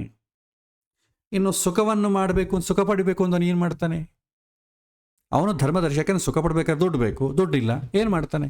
ಅವನು ಒಳ್ಳೆ ಧಾರ್ಮಿಕನಂತ ನಿಂತು ಬಿಡ್ತಾನೆ, ಧರ್ಮದರ್ಶಿಯಾಗಿ ಕೂತ್ಬಿಡ್ತಾನೆ. ಎಷ್ಟೋ ಜನ ಬಾಬಾಗಳು ಅದರಲ್ಲಿ ಏನೂ ಜ್ಞಾನ ಇರಲ್ಲ, ಬರೀ ಸುಖ ಪಡಬೇಕು. ಅವನು ಸುಖ ಪಡಲಿಕ್ಕೋಸ್ಕರ ಧರ್ಮದರ್ಶಿಯಾಗಿ ಕೂತ್ಬಿಡ್ತಾನೆ. ಸೊ ಇದು ಆಗ್ತಾ ಇರೋ ಕೆಲಸ. ಯಾರ ಸ್ವಭಾವ ಏನಿದೆ ಅದು ಅದೇ ರೀತಿ ಆಗಬೇಕು. ಇಲ್ಲದಿದ್ದರೆ ಏನಾಗ್ತದೆ? ಸಮಾಜಕ್ಕೆ ಪ್ರಮಾದ ಆಗ್ತದೆ. ಯಾರ ಸ್ವಭಾವದಂತೆ ಅವನ ಕೆಲಸ ಮಾಡದೇ ಇದ್ದರೆ ಭಗವಂತನೇ ಮಾಡಿಸೋದು. ಆದರೆ ಮಾಡುವಂಥ ಸಂಕಲ್ಪ ಯಾರದು? ಜೀವದ್ದೇ. ಮಾಡಬೇಕು ಅಂತ ನಾನು ಪ್ರಯತ್ನ ಮಾಡಿದರೆ ಭಗವಂತ ಹೊರಗಿನಿಂದ ಸಹಕಾರ ಮಾಡ್ತಾನೆ. ನನಗೇ ಮಾಡಬೇಕು ಅಂತಿಲ್ಲ ಅಂತಂದರೆ ಹೊರಗಿಂದ ಯಾರು ಮಾಡಿಸ್ತಾರೆ? ಇಲ್ಲಿ ಭಗವಂತ ಎಲ್ಲವನ್ನೂ ಮಾಡಿಸ್ತಾನೆ ಅಂತಂದರೆ ಅಲ್ಟಿಮೇಟ್ಲಿ ಡೆಸಿಷನ್ ದೇವರದಲ್ಲ, ಡೆಸಿಷನ್ ಜೀವದ್ದೇ. ನಾನೇ ಸಂಕಲ್ಪ ಮಾಡಿದ್ದು, ಆದರೆ ಆ ಸಂಕಲ್ಪ ಮಾಡಿದ್ದನ್ನು ದೇಹದ ಮೂಲಕ, ಹೊರಗಿನ ಉಪಕರಣಗಳ ಮೂಲಕ ಮಾಡಿಸೋದು ಭಗವಂತ. ದೇಹವೇ ಇಲ್ಲದಿದ್ದರೆ ಏನು ಕೆಲಸವೂ ಮಾಡಲಿಕ್ಕಾಗೋದಿಲ್ಲ. ದೇಹ ಇದೆ, ಹೊರಗಡೆ ಬೇಕಾದಂಥ ಉಪಕರಣಗಳೇ ಇಲ್ಲದ್ರೆ ನಾವೇನು ಮಾಡಲಿಕ್ಕೂ ಆಗಲ್ಲ. ಹಾಗಾಗಿ ಎಲ್ಲವನ್ನು ಮಾಡಿಸೋಣ ಭಗವಂತನೇ. ಈಗ ಒಬ್ಬ ಯಜಮಾನ ಇದ್ದಾನೆ, ಮನೆ ಕಟ್ಟಿಸ್ತಾನೆ. ಆ ಮನೆ ಕಟ್ಟಿಸಿದಾಗ ಒಂದು ಕಲ್ಲನ್ನು ಅವನು ಎತ್ತಿ ಇಡೋದಿಲ್ಲ. ಆದರೆ ಪಾಪ ಕೂಲಿ ಆಳುಗಳು ಇವರೇ ಕಲ್ಲೆತ್ತಿಡೋದು. ಆದರೆ ಕೂಲಿ ಆಳುಗಳು, ಮೇಸನ್ರಿ ಮಾಡೋರು, ನಾನು ಈ ಮನೆ ಕಟ್ಟಿಸಿದ್ದು ಅಂತ ಹೇಳಿಕ್ಕೆ ಬರೋದಿಲ್ಲ. ನಿಜವಾಗಿ ಕಟ್ಟೋದು ಅವನೇ. ಆದರೆ ಈ ನಾನನ್ನು ಕಟ್ಟಿದ್ದು, ನಾನೇ ಇರ್ತೇನೆ, ಒಡೆಯ ಇಲ್ಲ, ಸ್ವಾತಂತ್ರ್ಯ ಇಲ್ಲ ಅವರಿಗೆ.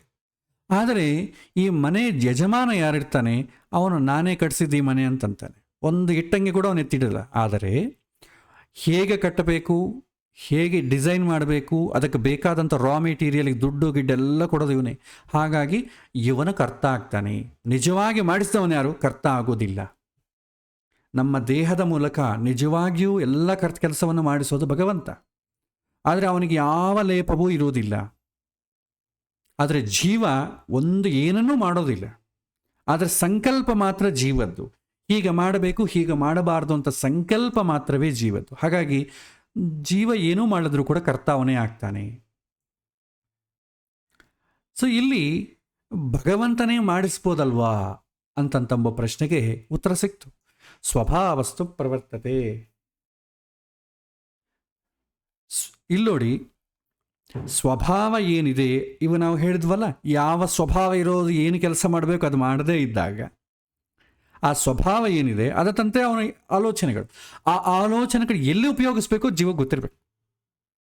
ಚೆನ್ನಾಗಿ ಓದಿಕೊಂಡವನು, ಚೆನ್ನಾಗಿ ಪಾಠ ಮಾಡುವವನು ಸಮಾಜಕ್ಕೆ ಎಜುಕೇಷನ್ ಕೊಡೋದು ಮಾಡಬೇಕು. ಅವನು ಅದನ್ನು ಬಿಟ್ಟು ಬೇರೆ ಕೆಲಸ ಮಾಡಿದ ಅಂತ ಅಂದ್ಕೊಳ್ಳಿ, ಅವಾಗೇನಾಗತ್ತೆ? ಇವನ ಕೆಲಸ ಬೇರೆ ಯಾವನೋ ಮಾಡಬೇಕಾಗ್ತದೆ, ಬೇರೆ ಯಾರೋ ಕೆಲಸ ಮಾಡಬೇಕಾದ್ರೆ ನಾವು ಮಾಡಬೇಕಾಗ್ತದೆ. ಅವಾಗೇನಾಗುತ್ತೆ? ಸಮಾಜಕ್ಕೆ ಹಿತ ಆಗೋದಿಲ್ಲ, ತೊಂದರೆ ಆಗ್ತದೆ. ಆ ತೊಂದರೆ ಆದಾಗ ಅದಕ್ಕೆ ಹೊಣೆಗಾರಿಕೆ ಕೂಡ ನಾವೇ ಆಗ್ತೇವೆ. ಒಳ್ಳೆಯದಾಯಿತು ಅಂದರೆ ಪುಣ್ಯ ಬರ್ತದೆ, ಕೆಟ್ಟದಾಯಿತು ಅಂದರೆ ಪಾಪ ಬರುತ್ತೆ. ಯಾರಿಗೆ ಬರುತ್ತೆ? ಮಾಡಿಸಿದವನಿಗಲ್ಲ, ಮಾಡಿಸುವಂಥ ಸಂಕಲ್ಪ ಯಾರಿದೆ ಅವನಿಗೆ ಬರುತ್ತೆ. ನಮ್ಮಲ್ಲಿರುವಂಥ ಭೌತಿಕ ಕೊಳೆ ಜಗತ್ತಿನಲ್ಲಿ ಎಲ್ಲರಿಗಿಂತ ನಾನೇ ಬುದ್ಧಿವಂತ ಎಂದು ತಿಳ್ಕೊಳ್ಳೋದು ಇದು ದೊಡ್ಡದು. ಇದರಿಂದ ನಾವು ಸತ್ಯದ ಕಡೆಗೆ ಮನಸ್ಸನ್ನು ಒಗ್ಗಿಸಿಕೊಳ್ಳೋದಿಲ್ಲ, ಹಾಗೆ ಅದರಿಂದ ನಮಗೆ ನಂಬಿಕೆ ಇರುವುದಿಲ್ಲ. ನಾವು ಯಾವುದೇ ಕೆಲಸ ಮಾಡಿದ್ರೂ ಅದನ್ನು ತಿಳಿದು ನಂಬಿ ಮಾಡಬೇಕು. ಅದಕ್ಕೋಸ್ಕರವೇ ಪ್ರತಿ ಹೆಜ್ಜೆಯಲ್ಲೂ ಕೂಡ ಶಾಸ್ತ್ರೀಯವಾದಂಥ ಅನುಭವ ಮುಖ್ಯ. ನಾನು ಅಂದರೆ ಏನು, ಸ್ವಭಾವ ಅಂದರೆ ಏನು, ನನ್ನ ಸ್ವಭಾವನ ನಿಯಂತ್ರಿಸುವಂಥ ಶಕ್ತಿ ಯಾವುದು, ಕೈ ಹಿಡಿದು ನಡೆಸುವಂಥ ಮತ್ತು ಫಲ ಕೊಡುವುದು ಯಾರು, ಇತ್ಯಾದಿ ವಿಚಾರಗಳು ಕೇಳಿದಾಗ ಅಲ್ಲಿ ನಮಗೆ ಯಾವತ್ತಿಗೂ ಕೂಡ ಅಹಂಕಾರ ಬರೋದಿಲ್ಲ. ಸೊ ಭಗವಂತ ನಮಗೆ ಶಿಕ್ಷೆ ಕೊಡೋದು ಕೂಡ ದ್ವೇಷದಿಂದ ಅಲ್ಲ, ಅದರ ಹಿಂದೆ ಅನನ್ಯವಾದಂಥ ಕಾರುಣ್ಯ ಇದೆ. ಈಗ ಒಬ್ಬ ಸರಿಯಾಗಿ ಓದಿಲ್ಲ ಅಂತಂದರೆ ಫೇಲ್ ಮಾಡ್ತಾರೆ. ಫೇಲ್ ಅಂದರೆ ಏನು, ಮತ್ತೊಮ್ಮೆ ಇನ್ನೊಂದು ಸಲ ಓದು ಅಂತ. ಸೊ ಇನ್ನೊಂದು ಸಲ ಓದ್ರೆ ಮತ್ತೆ ಬುದ್ಧಿವಂತನಾಗ್ತಾನೆ. ಫೇಲೇ ಆಗಬಾರ್ದು ಅಂತಂದರೆ ಕಷ್ಟ. ನಾನು ಏನನ್ನೂ ಓದೋದಿಲ್ಲ, ಆದ್ರೆ ಫೇಲ್ ಆಗಬಾರ್ದು ಅಂದರೆ ಹೆಂಗೆ? ಶಿಕ್ಷಣ ಅಲ್ಲ, ಶಿಕ್ಷಣೆ ಅಂತೇವೆ. ಮತ್ತೊಮ್ಮೆ ಇನ್ನೊಂದು ಸಲ ಓದು ಅಂದರೆ ಮತ್ತೆ ಶಿಕ್ಷಣೆ ಕೊಡೋದು, ಟ್ರೈನ್ ಮಾಡೋದಷ್ಟೇ. ಹಾಗೆ ಮನುಷ್ಯಗೆ ಕೊಡುವಂಥ ಶಿಕ್ಷೆ ಅಲ್ಲ, ಅದು ಶಿಕ್ಷಣೆ ಅಂತಾರೆ. ಎಷ್ಟೋ ಸಂದರ್ಭದಲ್ಲಿ ನಾವೇನು ನಮ್ಮ ಸ್ವಭಾವದ ತಕ್ಕಂತೆ ಆಗತ್ತೆ ಅಂತಂತೇವೆ. ಅದು ಕೆಲವೊಮ್ಮೆ ಸ್ವಭಾವಕ್ಕೆ ತಕ್ಕಂತೆ ಕೂಡ ಅಲ್ಲ. ಸ್ವಭಾವ ಅಂತಂಬೋದು ಕೂಡ ಕೆಲಸ ಮಾಡೋದಿಲ್ಲ. ಸ್ವಭಾವದ ಮೇಲೆ ಪ್ರಭಾವ ತುಂಬ ಗಾಢವಾಗಿ ಕೆಲಸ ಮಾಡ್ತದೆ. ಸ್ವಭಾವ ಪ್ರಭಾವ ಅಂತ ಎರಡಿದೆ. ಸ್ವಭಾವವನ್ನು ಸಪ್ರೆಸ್ ಮಾಡಿ ಪ್ರಭಾವ ಕೆಲಸ ಮಾಡ್ತದೆ. ಇದರ ಎಕ್ಸ್ಪೀರಿಯನ್ಸ್ ನಮಗೆಲ್ಲ ಆಗಿರುತ್ತೆ. ನಾವು ಒಂದು ಒಳ್ಳೆ ಕೆಲಸ ಮಾಡಬೇಕು, ಹಿತದೃಷ್ಟಿಯಿಂದ, ಎಲ್ಲರ ಶ್ರೇಯಸ್ಸಿಂದ, ಒಳ್ಳೆ ಮೋಟೋ ಇಟ್ಕೊಂಡು ಮಾಡಬೇಕು ಅಂತ ಹೋಗ್ತೇವೆ. ಅಲ್ಲಿ ಆ ವಾತಾವರಣ ಏನಾಗ್ತದೆ, ಆ ವಾತಾವರಣದ ಪ್ರಕಾರ ನಾವು ಆ ಒಳ್ಳೆ ಕೆಲಸವನ್ನು ಮಾಡಲಿಕ್ಕೆ ಆಗೋದಿಲ್ಲ. ಅಷ್ಟೇ. ಒಂದು ಚಿಕ್ಕ ಉದಾಹರಣೆ ತಗೊಳ್ಳೋಣ. ಪಾಪ ಒಬ್ಬ ಚೆನ್ನಾಗಿ ಓದಿಕೊಂಡಂಥ ವಿದ್ಯಾವಂತ ಏನು ಮಾಡ್ತಾನೆ, ನಾನು ನನ್ನ ಈ ಅಧ್ಯಾತ್ಮ ಜ್ಞಾನ 4 ಜನಕ್ಕೂ ಸೇರಬೇಕು ಅಂತ ತಾಪತ್ರಯ ಪಟ್ಟು ಏನು ಮಾಡ್ತಾನೆ, ಸನ್ಯಾಸವನ್ನು ತಗೊಳ್ತಾನೆ. ಸನ್ಯಾಸಿ ಆದರೆ ಯಾವ ಚಿಂತೆಯೂ ಇರುವುದಿಲ್ಲ. 4 ಜನಕ್ಕೆ ವಿದ್ಯೆಯನ್ನು ಕೊಟ್ಟು ಏನೋ ನಮ್ಮ ಹೊಟ್ಟೆಪಾಡಿಗೆ ಏನು ಬೇಕೋ ಅಷ್ಟನ್ನು ತಗೊಂಡು ಆನಂದವಾಗಿರೋಣ ಅಂತ ಅಂದ್ಕೊಡ್ತಾರೆ. ಸರ್ ಆ ಥರ ಸನ್ಯಾಸವನ್ನು ತಗೊಂಡ್ರೆ ಶಿಷ್ಯರಾಗ್ತಾರೆ, ಶಿಷ್ಯರಿಂದ ಪ್ರಚಾರ ಆಗ್ತದೆ, ಭಕ್ತರು ಬರ್ತಾರೆ, ಕಾಲಿಗೆ ಬೀಳುತ್ತಾರೆ. ನೀವೇನ ಮಾಡಿ, ಇಲ್ಲಪ್ಪ ಇದು ಬೇಡ ಅಂದ್ರೂ ಕೂಡ ಅವ್ರು ಕೇಳೋದಿಲ್ಲ. ನಿಮ್ಮ ಮುಂದೆ ಕಾಣಿಕೆಗಳಾಗ್ತಾರೆ. ಕಾಣಿಕೆಗಳು ದುಡ್ಡಾದ ಮೇಲೆ ಏನಾಗ್ತದೆ, ಒಂದು ಅಡ್ಮಿನಿಸ್ಟ್ರೇಷನ್ ಅಂತ ಒಂದು ಆಗಬೇಕು. ನಾವು ಯಾರನ್ನೋ ಒಬ್ಬನ ಆಯ್ಕೆ ಮಾಡ್ಕೊಳ್ಬೇಕಾಗ್ತದೆ. ಆ ಕೊಡೋದ್ರಲ್ಲಿ ಯಾರನ್ನೋ ಒಬ್ಬರನ್ನ ಒಂದು ಟ್ರಸ್ಟ್ ಮಾಡ್ಕೋಬೇಕಾಗುತ್ತೆ. ಯಾಕಂದರೆ ಇಲ್ಲದ ಸರ್ಕಾರ ಒಪ್ಕೊಳ್ಳೋದಿಲ್ಲ. ಸೊ ಟ್ರಸ್ಟ್ ಒಂದು ಮಾಡಿ, ಟ್ರಸ್ಟ್ ಇಲ್ಲದ ಜನವೇ ಜಾಸ್ತಿ ನಡೀತಾರೆ. ಅವರಿಗೆ ಸ್ವಾಮಿಗಳಿಗಿದ್ದಷ್ಟು ಮೋಟ ಅವ್ರಿಗಿರಲ್ಲ. ಅವರು ಧರ್ಮದರ್ಶಿಗಳೇ ಕೂತ್ಬಿಡ್ತಾರೆ. ಅವರು ಸ್ವಾಮಿಗಳನ್ನು ಡಿಸೈಡ್, ನೀವು ಈ ರೀತಿ ಮಾಡಬೇಕು, ನೀವು ಈ ರೀತಿ ಪಾಠ ಮಾಡಬೇಕು, ನೀವು ಈ ರೀತಿ ಒಂದು ಅಭಿಷೇಕವನ್ನು ಮಾಡಿಸ್ಕೋಬೇಕು, ತುಲಾಭಾರವನ್ನು ಮಾಡಿಸ್ಕೋಬೇಕು, ನಾವು ಇಂಥ ಕಡೆ ಹೋಗಬೇಕು, ಇಂಥ ಮಠವನ್ನು ಕಟ್ಟಬೇಕು, ಉದ್ಘಾಟನೆ ಮಾಡಬೇಕು, ಅಲ್ಲಿ ನಿಮ್ಮ ಸಂದೇಶ ಕೊಡಬೇಕು, ಎಲ್ಲ ನಿಯಂತ್ರಣ ಮಾಡೋದು ಇವರೇ. ಒಂದು ವೇಳೆ ಹಂಗೆ ಮಾಡಲಿಲ್ಲ ಅಂತಂದರೆ ನಿಮಗೆ ಬೇಕಾದಂಥ ದುಡ್ಡು ಕೊಡೋದಿಲ್ಲ ಇವರು. ಅದು ದೊಡ್ಡ ಸಂಸಾರ ಆಗ್ತದೆ. ಸೊ ನಾನು ಬಂದಿದ್ದ ಮೋಟೋ ಏನು, ನಡೆಯೋದೇನು? ಹಿಂದೆ ಸ್ವಾಮಿರಾಮನ್ ಕಥೆ ನಮಗೆ ಗೊತ್ತಿದೆ. ಸ್ವಾಮಿರಾಮನ್ ಅಂತ ಅವರು ಒಳ್ಳೆ ಜ್ಞಾನಿಗಳು ಹೋಗಿ ಒಂದು ಕಡೆ ಹೋಗ್ತಾರೆ. ಗುರುಗಳು ಹೇಳ್ತಾರೆ, ಚೆನ್ನಾಗಿ ಅಭ್ಯಾಸ ಮಾಡಪ್ಪ, ಭಿಕ್ಷಾಟನೆ ಮಾಡ್ಕೋ, ಜೀವನ ಮಾಡು ಅಂತ ಹೇಳ್ತಾರೆ. ಸ್ವಾಮಿಗಳೇ ಅವ್ರೇನು ಮಾಡ್ತಾರೆ, ಸ್ವಾಮಿರಾಮನ್ ಅವರು ಭಿಕ್ಷಾಟನೆ ಮಾಡಿಬಿಟ್ಟು ಒಳ್ಳೆ ಚೆನ್ನಾಗಿ ಸತ್ಸಂಗ ಮಾಡಿ ಎಲ್ಲರ ಸಹಕಾರ ತಗೊಂಡು ಚೆನ್ನಾಗಿ ಮಾಡ್ತಾರೆ. ಆ ದೊಡ್ಡ ಒಂದು ಆಶ್ರಮನೇ ಬೆಳೆದೋಗ್ಬಿಡ್ತದೆ. ಅಯ್ಯೋ ನಾ ಬಂದಿದ್ದೆ ಯಾಕೆ, ಇಲ್ಲಿ ಮಾಡೋದೇನಿದೆ, ನನ್ನನ್ನು ನಾನೇ ಪ್ರಭಾವ, ಈ ಸಮಾಜದ ಜನ, ಆಶ್ರಮ ಅಂದರೆ ಒಂದು ಪ್ರಭಾವ, ಅದು ನಮ್ಮನ್ನು ಕಂಟ್ರೋಲ್ ಮಾಡ್ತದೆ. ನಾನು ಏನು ಮಾಡಬೇಕು ಅದು ಮಾಡಲಿಕ್ಕೆ ಆಗೋದೇ ಇಲ್ಲ. ಇದೇ ಅನುಭವ ನನಗೂ ಆಗಿತ್ತು. ಸೊ ಜ್ಯೋತಿಷ್ಯವನ್ನು ಕಲಿತೆ, ಜ್ಯೋತಿಷ್ಯವನ್ನು ಪಾಠ ಮಾಡೋದು ಶುರು ಮಾಡಿದೆ. ಸ್ವಲ್ಪ ಜೀವನಕ್ಕೆ ಹೊಟ್ಟೆಪಾಡಿಗೆ ಬೇಕಲ್ಲ, ಸ್ವಲ್ಪ ಕನ್ಸಲ್ಟೇಷನ್ ಕೊಡೋದು ಶುರು ಮಾಡಿದೆ ಪ್ರಾರಂಭದಲ್ಲಿ. ಅದು ಚಾರ್ಜಸ್ ಏನಿಟ್ಟಿಲ್ಲ, ಫ್ರೀ ಅಂತ ಮಾಡಿದೆ. ಫ್ರೀ ಅಂತ ಮಾಡಿದ ಮೇಲೆ ಕೂಡ ದುಡ್ಡು ಬರ್ತದೆ. ದುಡ್ಡು ಬಂದ ಮೇಲೆ ಏನಾಗ್ತದೆ, ಅವ್ರು ದಕ್ಷಿಣೆ ಅಂತ ಕೊಡ್ತಾರೆ. ನಾವು ಇಷ್ಟೊಂದು ಕೊಡೋದು ದಕ್ಷಿಣೆ ಅಂತ ಅಲ್ಲಿಟ್ಟು ಹೋಗ್ತಾರೆ. ಒಂದು ಬಂದ ಬೆಳೆಯುತ್ತೆ. ನೆಕ್ಸ್ಟ್ ಟೈಮ್ ಅವ್ನು ಏನು ಫೋನ್ ಮಾಡಿದ್ರು ಕೂಡ ಅವನಿಗೆ ನಾವು ಹೇಳಲೇಬೇಕಾಗ್ತದೆ. ಇಲ್ಲಪ್ಪ ನಾನು ಹೇಳೋದಿಲ್ಲ, ಅವನಿಗೆ ಹಿತವಾಗಿ ಹೇಳೋದು ಆಗೋದೇ ಇಲ್ಲ. ಒಂದು ದೊಡ್ಡ ಸಂಸಾರ ಬೆಳೆದು ಬಿಡ್ತದೆ. ನನ್ನ ಅಧ್ಯಯನಕ್ಕೂ ಕೂಡ ಸಮಯ ಇಲ್ಲದ, ಪಾಠ ಹೇಳಲಿಕ್ಕೂ ಕೂಡ ಸಮಯ ಇಲ್ಲದಂಥ ದೊಡ್ಡ ಸಂಸಾರ ಬೆಳೆದು ಬಿಡ್ತದೆ. ಸೊ ನಿರಂತರ ಕನ್ಸಲ್ಟೇಷನ್ ಮಾಡ್ಕೊಳ್ತಾನೆ ಕೊಡಬೇಕು. ಸೊ ಇದೇನಾಗ್ತದೆ, ವಿದ್ಯಾರ್ಜನೆಗೂ ಕಷ್ಟ, ಪಾಠ ಹೇಳೋದಕ್ಕೂ ಕಷ್ಟ, ನೆಮ್ಮದಿಯಾಗಿರ್ಲಿಕ್ಕೂ ಕಷ್ಟ. ಓಲಿ ಆ ಹಣದಿಂದ ಏನಾದರೂ ಸುಖ ಪಡ್ತೀವ ಅಂತಂದರೆ ಅಂಥ ಹಣ ಸುಖ ಇವತ್ತಿಗೂ ಕೊಡೋದಿಲ್ಲ. ಸುಖ ಇದ್ದಂಗೆ ಇರ್ತದೆ. ಮೇಲೆ ಏನೋ ಒಂದು ಒಳ್ಳೆ ಮಂಚು ಇದ್ದಂಗೆ ಕಾಣುತ್ತೆ, ಒಳಗೇನೋ ಬೆಂಕಿ ಇದ್ದಂಗೆ. ಸೊ ಇದು ಬೇಡ ಅಂತ ಮತ್ತೆ ಎಲ್ಲ ಸ್ಟಾಪ್ ಮಾಡಿದ್ದೆ. ಎಷ್ಟೋ ಸಲ ನಡೆಯುತ್ತೆ. ಸಮಾಜದ ಪ್ರಭಾವವೇ ನಮ್ಮ ಮೋಟೋನ ಸಪ್ರೆಸ್ ಮಾಡಿ ನಮ್ಮನ್ನು ಚೇಂಜ್ ಮಾಡಿಬಿಡ್ತದೆ. ಆ ಸಮಾಜಕ್ಕೆ ತಕ್ಕಂತೆ ನಾವು ನಡ್ಕೊಳ್ಳೋ ರೀತಿಯಲ್ಲಿ ಮಾಡಬೇಕಾಗತ್ತೆ.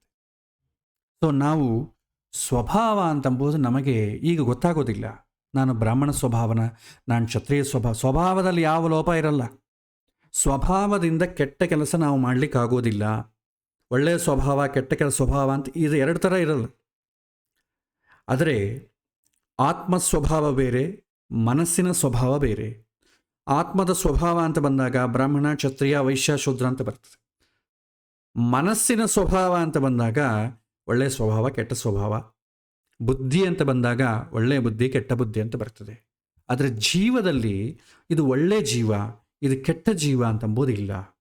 ಅದು ಹೇಗೆ ಡಿಸೈಡ್ ಮಾಡ್ತಾರೆ ಅಂದರೆ ಜೀವ ಪಡ್ಕೊಂಡಂಥ ಪುಣ್ಯ ಪಾಪಗಳಿಂದ ಡಿಸೈಡ್ ಮಾಡ್ತಾರೆ. ಆಗಲಿ ಯಾವ ಜೀವ ಇವನು ಕೆಟ್ಟದ್ದೇ ಮಾಡಬೇಕಾದಂಥ ಜೀವ ಅಂತ ಯಾರೂ ಇಲ್ಲ. ಆದರೆ ಅವನ ಸ್ವಭಾವ ಏನಿದೆ, ಆ ಸ್ವಭಾವಕ್ಕೆ ತಕ್ಕಂತೆ ಅವನ ಕೆಲಸ ಮಾಡದೇ ಇದ್ದಾಗ, ಬೇರೆ ವಾತಾವರಣದಲ್ಲಿ ಕೆಲಸ ಮಾಡಿದಾಗ ಪ್ರಭಾವ ಸ್ವಭಾವವನ್ನು ಸಪ್ರೆಸ್ ಮಾಡಿಬಿಡ್ತದೆ. ನನಗೆ ಪಾಠ ಹೇಳಬೇಕು ಅಂತ ಆಸಕ್ತಿ ಇದ್ದರೆ ಪಾಠವೇ ಮಾಡಬೇಕು, ಬೇರೆ ಏನನ್ನೂ ಮಾಡಲಿಕ್ಕೆ ಹೋಗಬಾರ್ದು. ಬೇರೆ ಇದು ಆಕರ್ಷಣೆ ಆಗಿದೆ, ಬೇರೆ ಇದು ತುಂಬ ದುಡ್ಡು ಚೆನ್ನಾಗಿ ಬರುತ್ತೆ ಅಂತಂದರೂ ಕೂಡ ಮಾಡಲಿಕ್ಕೆ ಹೋಗಬಾರ್ದು. ಎಷ್ಟೋ ಜನ ಉದ್ಯೋಗಗಳು ನೋಡಿ, ನೆಮ್ಮದಿ ಇಲ್ಲದ್ರೂ ಕೂಡ ಉದ್ಯೋಗ ಮಾಡ್ತಾರೆ. ಯಾಕೆ ಅಂತಂದರೆ ಹಣ ಬೇಕು, ಕಮಿಟ್ಮೆಂಟ್ಸು, ತನ್ನ ಆಶೆಗಳು ಈಡೇರಿಸಬೇಕು. ತನ್ನ ಆಶೆಗಳು, ಹೆಂಡತಿ ಆಶೆಗಳು, ಮಕ್ಕಳ ಆಶೆಗಳು ಎಲ್ಲರದ್ದು ಈಡೇರಿಸ್ಬೇಕಾದ್ರೆ ದುಡ್ಡು ಬೇಕು. ಅದಕ್ಕೆ ತಮಗೆ ಆಸಕ್ತಿ ಇಲ್ಲದಿದ್ದರೂ ಕೂಡ ಅವನಿಗೇನೋ ಬೇರೆ ಏನೋ ಶಾಸ್ತ್ರ ಓದಬೇಕು ಅಂತ ಆಸಕ್ತಿ ಇರ್ತದೆ, ನೆಮ್ಮದಿಯಾಗಿ ಹಳ್ಳಿಗೆ ಹೋಗಿ ತೋಟ ನೋಡ್ಕೋಬೇಕು ಅಂತ ಆಸಕ್ತಿ ಇರುತ್ತೆ. ಆದರೆ ಮದುವೆ ಮಾಡ್ಕೊಂಡ ಮೇಲೆ ಹೆಂಡತಿ ಸುಮ್ಮನೆ ಇರ್ತಾಳೆ, ಮಕ್ಕಳು ಸುಮ್ಮನೆ ಇರ್ತಾರೆ. ಅವನನ್ನು ಒಳ್ಳೆಯ ಕಾರ್ಪೊರೇಟ್ ಸ್ಕೂಲಲ್ಲಿ ಓದಿಸ್ಬೇಕು, ಹೆಂಡತಿಗೂ ಒಳ್ಳೆಯ ಬೇಕಾದಂಥ ಒಂದು ಮನೆ ಬಾಗಿಲನ್ನು ಮಾಡಬೇಕು ಅಂತಂದರೆ ಹಳ್ಳಿಲಿರೋಕ್ಕಾಗ್ತದೆ. ಆದರೆ ತನ್ನ ಇಚ್ಛೆಗೆ ತಕ್ಕಂತೆ ಅಲ್ಲದೆ ತನ್ನ ಸ್ವಭಾವವನ್ನು ಸಪ್ರೆಸ್ ಮಾಡಿ ತನ್ನ ಆಶೆಗಳನ್ನ ಈಡೇರಿಸ್ಕೊಳ್ಳಿಕ್ಕೆ ಹೋಗೋದಿಲ್ಲ. ಆದರೆ ಮನೆಗಿರೋ ಹೆಂಡತಿಯರನ್ನ, ಅವರ ಆಶೆಗಳನ್ನ ಈಡೇರಿಸಲಿಕ್ಕೆ ನಾವು ಪ್ರಯತ್ನ ಮಾಡಬೇಕಾಗ್ತದೆ. ಯಾರನ್ನ ಉದ್ಯೋಗ ಮಾಡೋನ್ನ ಸಾಫ್ಟ್ವೇರ್ ಇಂಜಿನಿಯರ್ ಕೇಳಿ, ನಿಮಗೆ ಉದ್ಯೋಗದಲ್ಲಿ ತುಂಬ ಆಸಕ್ತಿ ಇದೆಯಾ, ತುಂಬ ನೆಮ್ಮದಿ ಇದೆಯಾ? ಏನು ಉದ್ಯೋಗ ಬೇಡವೇ ಬೇಡ ಅಂತ ಅನಿಸುತ್ತೆ. ಎಲ್ಲ ಬಿಟ್ಟು ಓಡಿ ಹೋಗ್ಬಿಡ್ಬೇಕು ಅನಿಸುತ್ತೆ. ಯಾಕೆಂದರೆ ನಿಜವಾಗಿಯೂ ಕೆಲಸ ಮಾಡೋದು ಸ್ವಭಾವ ಅಲ್ವೇ ಅಲ್ಲ. ಈ ಪ್ರಭಾವದಿಂದ ಹೊರಗೆ ಬಂದಾಗೆ ನಮಗೆ ನಮ್ಮ ಸ್ವಭಾವ ಏನು, ನಾನು ಬ್ರಾಹ್ಮಣ ಸ್ವಭಾವನೋ, ಕ್ಷತ್ರಿಯ ಸ್ವಭಾವನೋ, ಈ 4 ಯಾಕೆ ಹೇಳ್ತಿದ್ದೆ ಅಂದರೆ ಸಾತ್ವಿಕ, ರಾಜಸ, ತಾಮಸ ಹೇಳೋ ವಿಚಾರದಲ್ಲಿ ಹೇಳ್ತಾ ಇದ್ದೀನಿ. ಎಲ್ಲರೂ ಸಾತ್ವಿಕರಿರಲ್ಲ, ಎಲ್ಲರೂ ರಾಜಸರಿರಲ್ಲ, ಎಲ್ಲರೂ ತಾಮಸರಿರಲ್ಲ. ಅದನ್ನು ಡಿಫ್ರೆಂಟ್ ಪ್ರಪೋರ್ಷನೇಟ್ ಮಾಡಿ ಈ ವರ್ಣಗಳ ಥರ ನಾವು ಹೇಳ್ತೇವೆ. ಬ್ರಾಹ್ಮಣನಿಗೆ ಚೆನ್ನಾಗಿ ಓದ್ಕೊಳ್ಬೇಕು, ಚೆನ್ನಾಗಿ ತಿಳ್ಕೊಳ್ಬೇಕು, ಈ ಸೃಷ್ಟಿ ಹೇಗೆ ನಡೀತಾ ಇದೆ, ಈ ಸೀಕ್ರೆಟ್ ಏನು ತಿಳ್ಕೊಳ್ಬೇಕು ಅಂತ ಆಸಕ್ತಿ ಇರುತ್ತೆ. ಕ್ಷತ್ರಿಯನಿಗೆ ನಾನೊಬ್ಬನೇ ಇರೋದಿಲ್ಲ, ಎಲ್ಲರೂ ಚೆನ್ನಾಗಿರಬೇಕು, ಎಲ್ಲರನ್ನೂ ರಕ್ಷಣೆ ಮಾಡಬೇಕು ಅಂತಂಬ ಆಸಕ್ತಿ ಇರುತ್ತೆ. ವೈಶ್ಯನಿಗೆ ಸಮಾಜಕ್ಕೆ ಯಾರೂ ಕೂಡ ಹಸುವಿನಿಂದ ಒದ್ದಾಡಬಾರದು, ಎಲ್ಲರಿಗೂ ಕೂಡ ತುಂಬ ಕಡಿಮೆಯಲ್ಲಿ ನಾವು ಪ್ರೊಡಕ್ಷನ್ ಹೇಗೆ ಮಾಡಬೇಕು ಅಂತ ಹೇಳಿಕೊಡ್ಬೇಕು ಅಂತಂಬೋದಿರುತ್ತೆ. ಶೂದ್ರನಿಗೆ ಯಾರೂ ನಂತರ ಆಗಬಾರ್ದು, ಎಲ್ಲರಿಗೂ ಸಹಾಯ ಮಾಡಬೇಕು ಅಂತಿರುತ್ತೆ. ಈ 4 ಗುಣಗಳು ಜೀವದ ಸ್ವಭಾವ.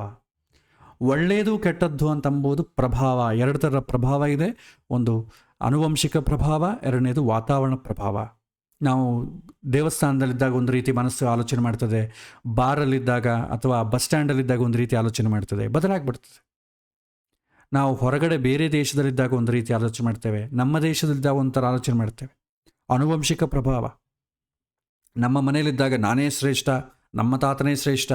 ಆನುವಂಶಿಕ ಪ್ರಭಾವ. ನಾನು ಮಾಧ್ವನ ಆಗಿದ್ದರೆ ದ್ವೈತ ಮತವೇ ಶ್ರೇಷ್ಠ, ಅದ್ವೈತ ಆಗಿದ್ದರೆ ಶಂಕರಾಚಾರ್ಯರೇ ಶ್ರೇಷ್ಠ. ನನಗೇನು ಗೊತ್ತಿಲ್ಲ, ಆದರೂ ಕೂಡ ಆಟೋಮೆಟಿಕ್ಕಾಗಿ ನಂಬಿಬಿಡ್ತೇವೆ. ಅದು ನಮ್ಮ ಮೇಲೆ ಬಲವಾಗಿ ಕೆಲಸ ಮಾಡ್ತದೆ. ಹಾಗಾಗಿ ಸ್ವಭಾವವನ್ನು ಗುರುತಿಸ್ಲಿಕ್ಕೆ ಸದ್ಯ ನಮ್ಮ ಕೈಲಾಗೋದಿಲ್ಲ. ಪ್ರಭಾವದಿಂದ ಹೊರಗೆ ಬರಬೇಕು. ಮೊದಲು ನನ್ನನ್ನು ನಾನು ಗುರುತಿಸ್ಬೇಕು. ಹಿಂದೆ ನಾವು ಓದಿದ್ವಲ್ಲ ಮನುಷ್ಯಶಾಸ್ತ್ರದಲ್ಲಿ, ಮೋಕ್ಷ ಧರ್ಮ ಪರ್ವದಲ್ಲಿ, ಮನುಷ್ಯ 15 ಬೇಲೆಗಳಲ್ಲಿ ಒಳಗೆ ಭಗವಂತ ಇಟ್ಟಿರ್ತಾನೆ. ಆ ಬೇಲೆಗಳನ್ನು ತಿಳ್ಕೊಂಡಾಗೆ ನಾವು ಹೊರಗೆ ಬರ್ಲಿಕ್ಕೆ ಸಾಧ್ಯ. ನಾನು ಅಂದರೆ ಎಂಬುದು ಗೊತ್ತಾಗ್ತದೆ. ನಾನು ಅಂಬೋದು ಗೊತ್ತಾಗದೇ ಇದ್ದಷ್ಟುವರೆಗೂ ಸ್ವಭಾವ ಗೊತ್ತಾಗೋದಿಲ್ಲ. ಹಾಗಾಗಿ ನಮ್ಮ ಮೇಲೆ ಒಳ್ಳೆಯ ಕೆಲಸ, ಕೆಟ್ಟ ಕೆಲಸ, ನಾನು ಮಾಡಿಸ್ತಾ ಇರೋದು ಎಲ್ಲ ಕೂಡ ನಮ್ಮ ಪ್ರಭಾವ. ಆ ಪ್ರಭಾವ ಕೂಡ ಸ್ವಭಾವಕ್ಕೆ ತಕ್ಕಂತಲೇ ನಡೀತದೆ. ಇದು ಒಂದು ಬ್ಯೂಟಿಫುಲ್ ಸೈನ್ಸ್. ಅರ್ಥ ಮಾಡಿಕೊಳ್ಳೋದ್ರಲ್ಲಿ ತುಂಬ ಗೊಂದಲ ಬರುತ್ತೆ. ಇದನ್ನು ಅರ್ಥ ಮಾಡ್ಕೊಂಡ್ಬಿಟ್ರೆ ಇನ್ನು ಜೀವನದಲ್ಲಿ ನಮಗೆ ಬೇರೆ ಪ್ರಶ್ನೆ ಬರಲಿಕ್ಕೇ ಇಲ್ಲ. ಎಲ್ಲ ಪ್ರಶ್ನೆಗಳಿಗೂ ಉತ್ತರ ಇದರಲ್ಲೇ ಇದೆ. ಸೊ ಇದನ್ನು ಮತ್ತೆ ಮುಂದೆ ಇದು ಇಲ್ಲಿಗೆ ಉಳಿಯೋದಿಲ್ಲ. ಜ್ಯೋತಿಷ್ಯದಲ್ಲೂ ಬರುತ್ತೆ, ಮತ್ತು ಉಪನಿಷತ್ತುಗಳೇನೋ ಟಚ್ ಮಾಡ್ರೆ ಅಲ್ಲೂ ಬರುತ್ತೆ, ಎಲ್ಲದರಲ್ಲೂ ಬರುತ್ತೆ. ಹಾಗಾಗಿ ಇದು ತುಂಬ ದೊಡ್ಡ ಶ್ಲೋಕ. ಅರ್ಥ ಮಾಡಿಕೊಳ್ಳಿಕ್ಕೆ ಅನುಕೂಲವಾದ ಶ್ಲೋಕ. ಇದು ತಿಳ್ಕೊಂಡ್ರೆ, ಈ ಸತ್ಯವನ್ನು ತಿಳ್ಕೊಂಡಾಗ ನೆಮ್ಮದಿ ಆಗ್ಬಿಡ್ತದೆ. ಅವನು ಯಾರನ್ನೂ ದ್ವೇಷ ಮಾಡೋ ಕೆಲಸ ಇಲ್ಲ. ಸರ್ಕಾರವನ್ನಾಗಲಿ, ಸಮಾಜವನ್ನಾಗಲಿ, ಭಗವಂತನಾಗಲಿ ಯಾರನ್ನೂ ದ್ವೇಷ ಮಾಡೋದಿಲ್ಲ. ಸಮಾಜವನ್ನು ಅರ್ಥ ಮಾಡಿಕೊಂಡು ತುಂಬ ಪ್ರಶಾಂತವಾಗಿರ್ಲಿಕ್ಕೆ ಸಾಧ್ಯ. ನಾನು ಅಂದುಕೊಂಡಿದ್ದೆ ನಡೀಲಿದ್ದಕ್ಕಾಗೆಲ್ಲ ನಮಗೆ ತೊಂದರೆ ಆಗ್ತದೆ, ಕೋಪ ಬರೋದು. ನಾನು ಅಂದುಕೊಳ್ಳೋದು, ನಡೆಯೋದು, ಇದರ ಸೀಕ್ರೆಟ್ ಗೊತ್ತಾಗ್ಬಿಟ್ರೆ ಅಂದುಕೊಳ್ಳೋದು ಯಾರು, ನಡೆಸೋದು ಯಾರು? ಸೊ ಇದು ಇದರ ತತ್ವ. ಇದು ಅರ್ಥ ಆಗೋದಿಲ್ಲ ಒಮ್ಮೆಗೆ, ಬಟ್ ಇದನ್ನು ಮತ್ತೆ ಮತ್ತೆ ಮತ್ತೆ ಮತ್ತೆ ಇದನ್ನು ನೋಡಿದಾಗ, ನಮ್ಮ ಜೀವನದ ಅನುಭವವನ್ನು ಒಳಪಡಿಸಿದಾಗ ಇದು ಅರ್ಥ ಆಗಲಿಕ್ಕೆ ಸಾಧ್ಯತೆ ಇದೆ. ಸೊ ಇದು ಇವತ್ತಿನ ಪಾಠ. ಇಲ್ಲಿಗೆ ನಾವು ಇವತ್ತಿನ ಪಾಠ ಮುಕ್ತಾಯ ಮಾಡೋಣ. ಮತ್ತೆ ಬರುವಂಥ ವಾರ ಇದಕ್ಕೆ ಸಂಬಂಧಪಟ್ಟ ಪ್ರಶ್ನೆಗಳೇನಾದರೂ ಇದೆ ಮತ್ತಿಷ್ಟು ಮುಂದುವರಿಸೋಣ. ಕೃಷ್ಣ ಮತ್ತೆ ಯಾವ ರೀತಿ ಮುಂದುವರಿಸ್ತಾನೆ, ಗೈಡ್ ಮಾಡ್ತಾನೆ, ಅದರ ನಿರೀಕ್ಷಣೆ ಮಾಡ್ತಾ ಇರೋಣ. ಶ್ರೀಕೃಷ್ಣಾರ್ಪಣಮಸ್ತು.